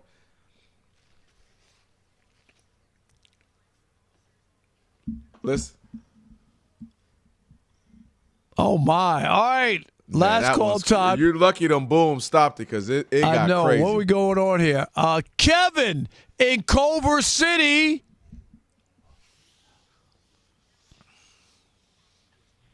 God is good. All the time. Hey, we got a lot going on in sports. I like that Timberwolves trade. You know, it's like Stephon Marbury being there. You know, they Allen Iverson's going to play with Carmelo Anthony. It's a shoot-first point guard. I don't know how that's going to work out because you want the ball in Anthony Edwards' hands, and LaMelo's going to want the ball too. So they kind of defeat each other there. I don't see a lot of ball rotation there. In terms of the other sports story, Tavani Arnold, Detroit, your boy Kelvin, look, did he learn from the OG O.J. Simpson? You cannot go back and steal your own stuff. Yeah, you ain't wrong. And then you going to come in there with that, after O.J., going there with guns. And I don't know if you guys have the tape, but I mean, come on, it's O.J. Simpson all over again. I mean, come on. It's such a bad situation. It is. It's ridiculous. It's just I'm like, is some CTE involved? Because it don't make no sense, Rob. Yeah, it don't make no sense. It's all the way bad, and you just can't have it. It's one of the dumbest things you can do. I mean, if you really want your stuff that bad, you know, do it the legal way. Have your manager go get it. Have your representation handle it. But we also talked about this, Kevin, earlier. Doesn't he have insurance on his place? You know, like if somebody steals something. Dude, they've been still. No offense, I just don't get it. They've been taking. Dude, Rob G knows. Every month and during the NFL season, Patrick Mahomes' house was robbed. I believe it was Josh Allen. Like 4, 5, 6 big-name people every single year. My point, I'm not excusing what I'm saying is, dude, this stuff happens. It's tragic. It's unfortunate. But the idea that we about to click-clack up, lock up, and let's go ride up on somebody. Come on, man. You Crazy. Know what I mean? What we doing, bro? You're a really good cornerback in this league. Got a chance, a bright future ahead of you, man. You don't have to keep it real. You don't have to show them the streets is watching. This is how I do it, son. All that ain't necessary, man. At all. Nope, and it's going to cost them. It's unfortunate because it doesn't look good, and they've already flipped on him, the other guys, right? Well, come on, man. You already know how to deal. I ain't talking, son. I'm holding it down, baby. You know how we do. You're looking at 20 years. It was him. Right, he said it. So he told us to do it, right? Man, let me tell y'all something. All you dudes out there doing street stuff, man, we know the code. Man, everybody's snitching, okay? Just know that when you do the crime. Just know that. I'm holding it down, baby. 25 to life. It was Rob. My it would be that hey, simple. Have fun in New York, man. Avoid the rats out there. Hey, when the Odd Couple breaks up, I'm snitching on all y'all. What? There's nothing to stitch. I'm writing the tell-all book. Now, this is what really happened. Man, we'll pay you an extra $1 not to. You'll be all right. Okay. No, you know what? It's going to be mostly a book ripping me, like how terrible it was to work with me for all these years. Big facts. That's big facts. That'll be a bestseller. Holla. The Jason Smith Show with Mike Harmon is coming up next. I never miss your radio show. I never hear it, so I never miss it. Did you hear that?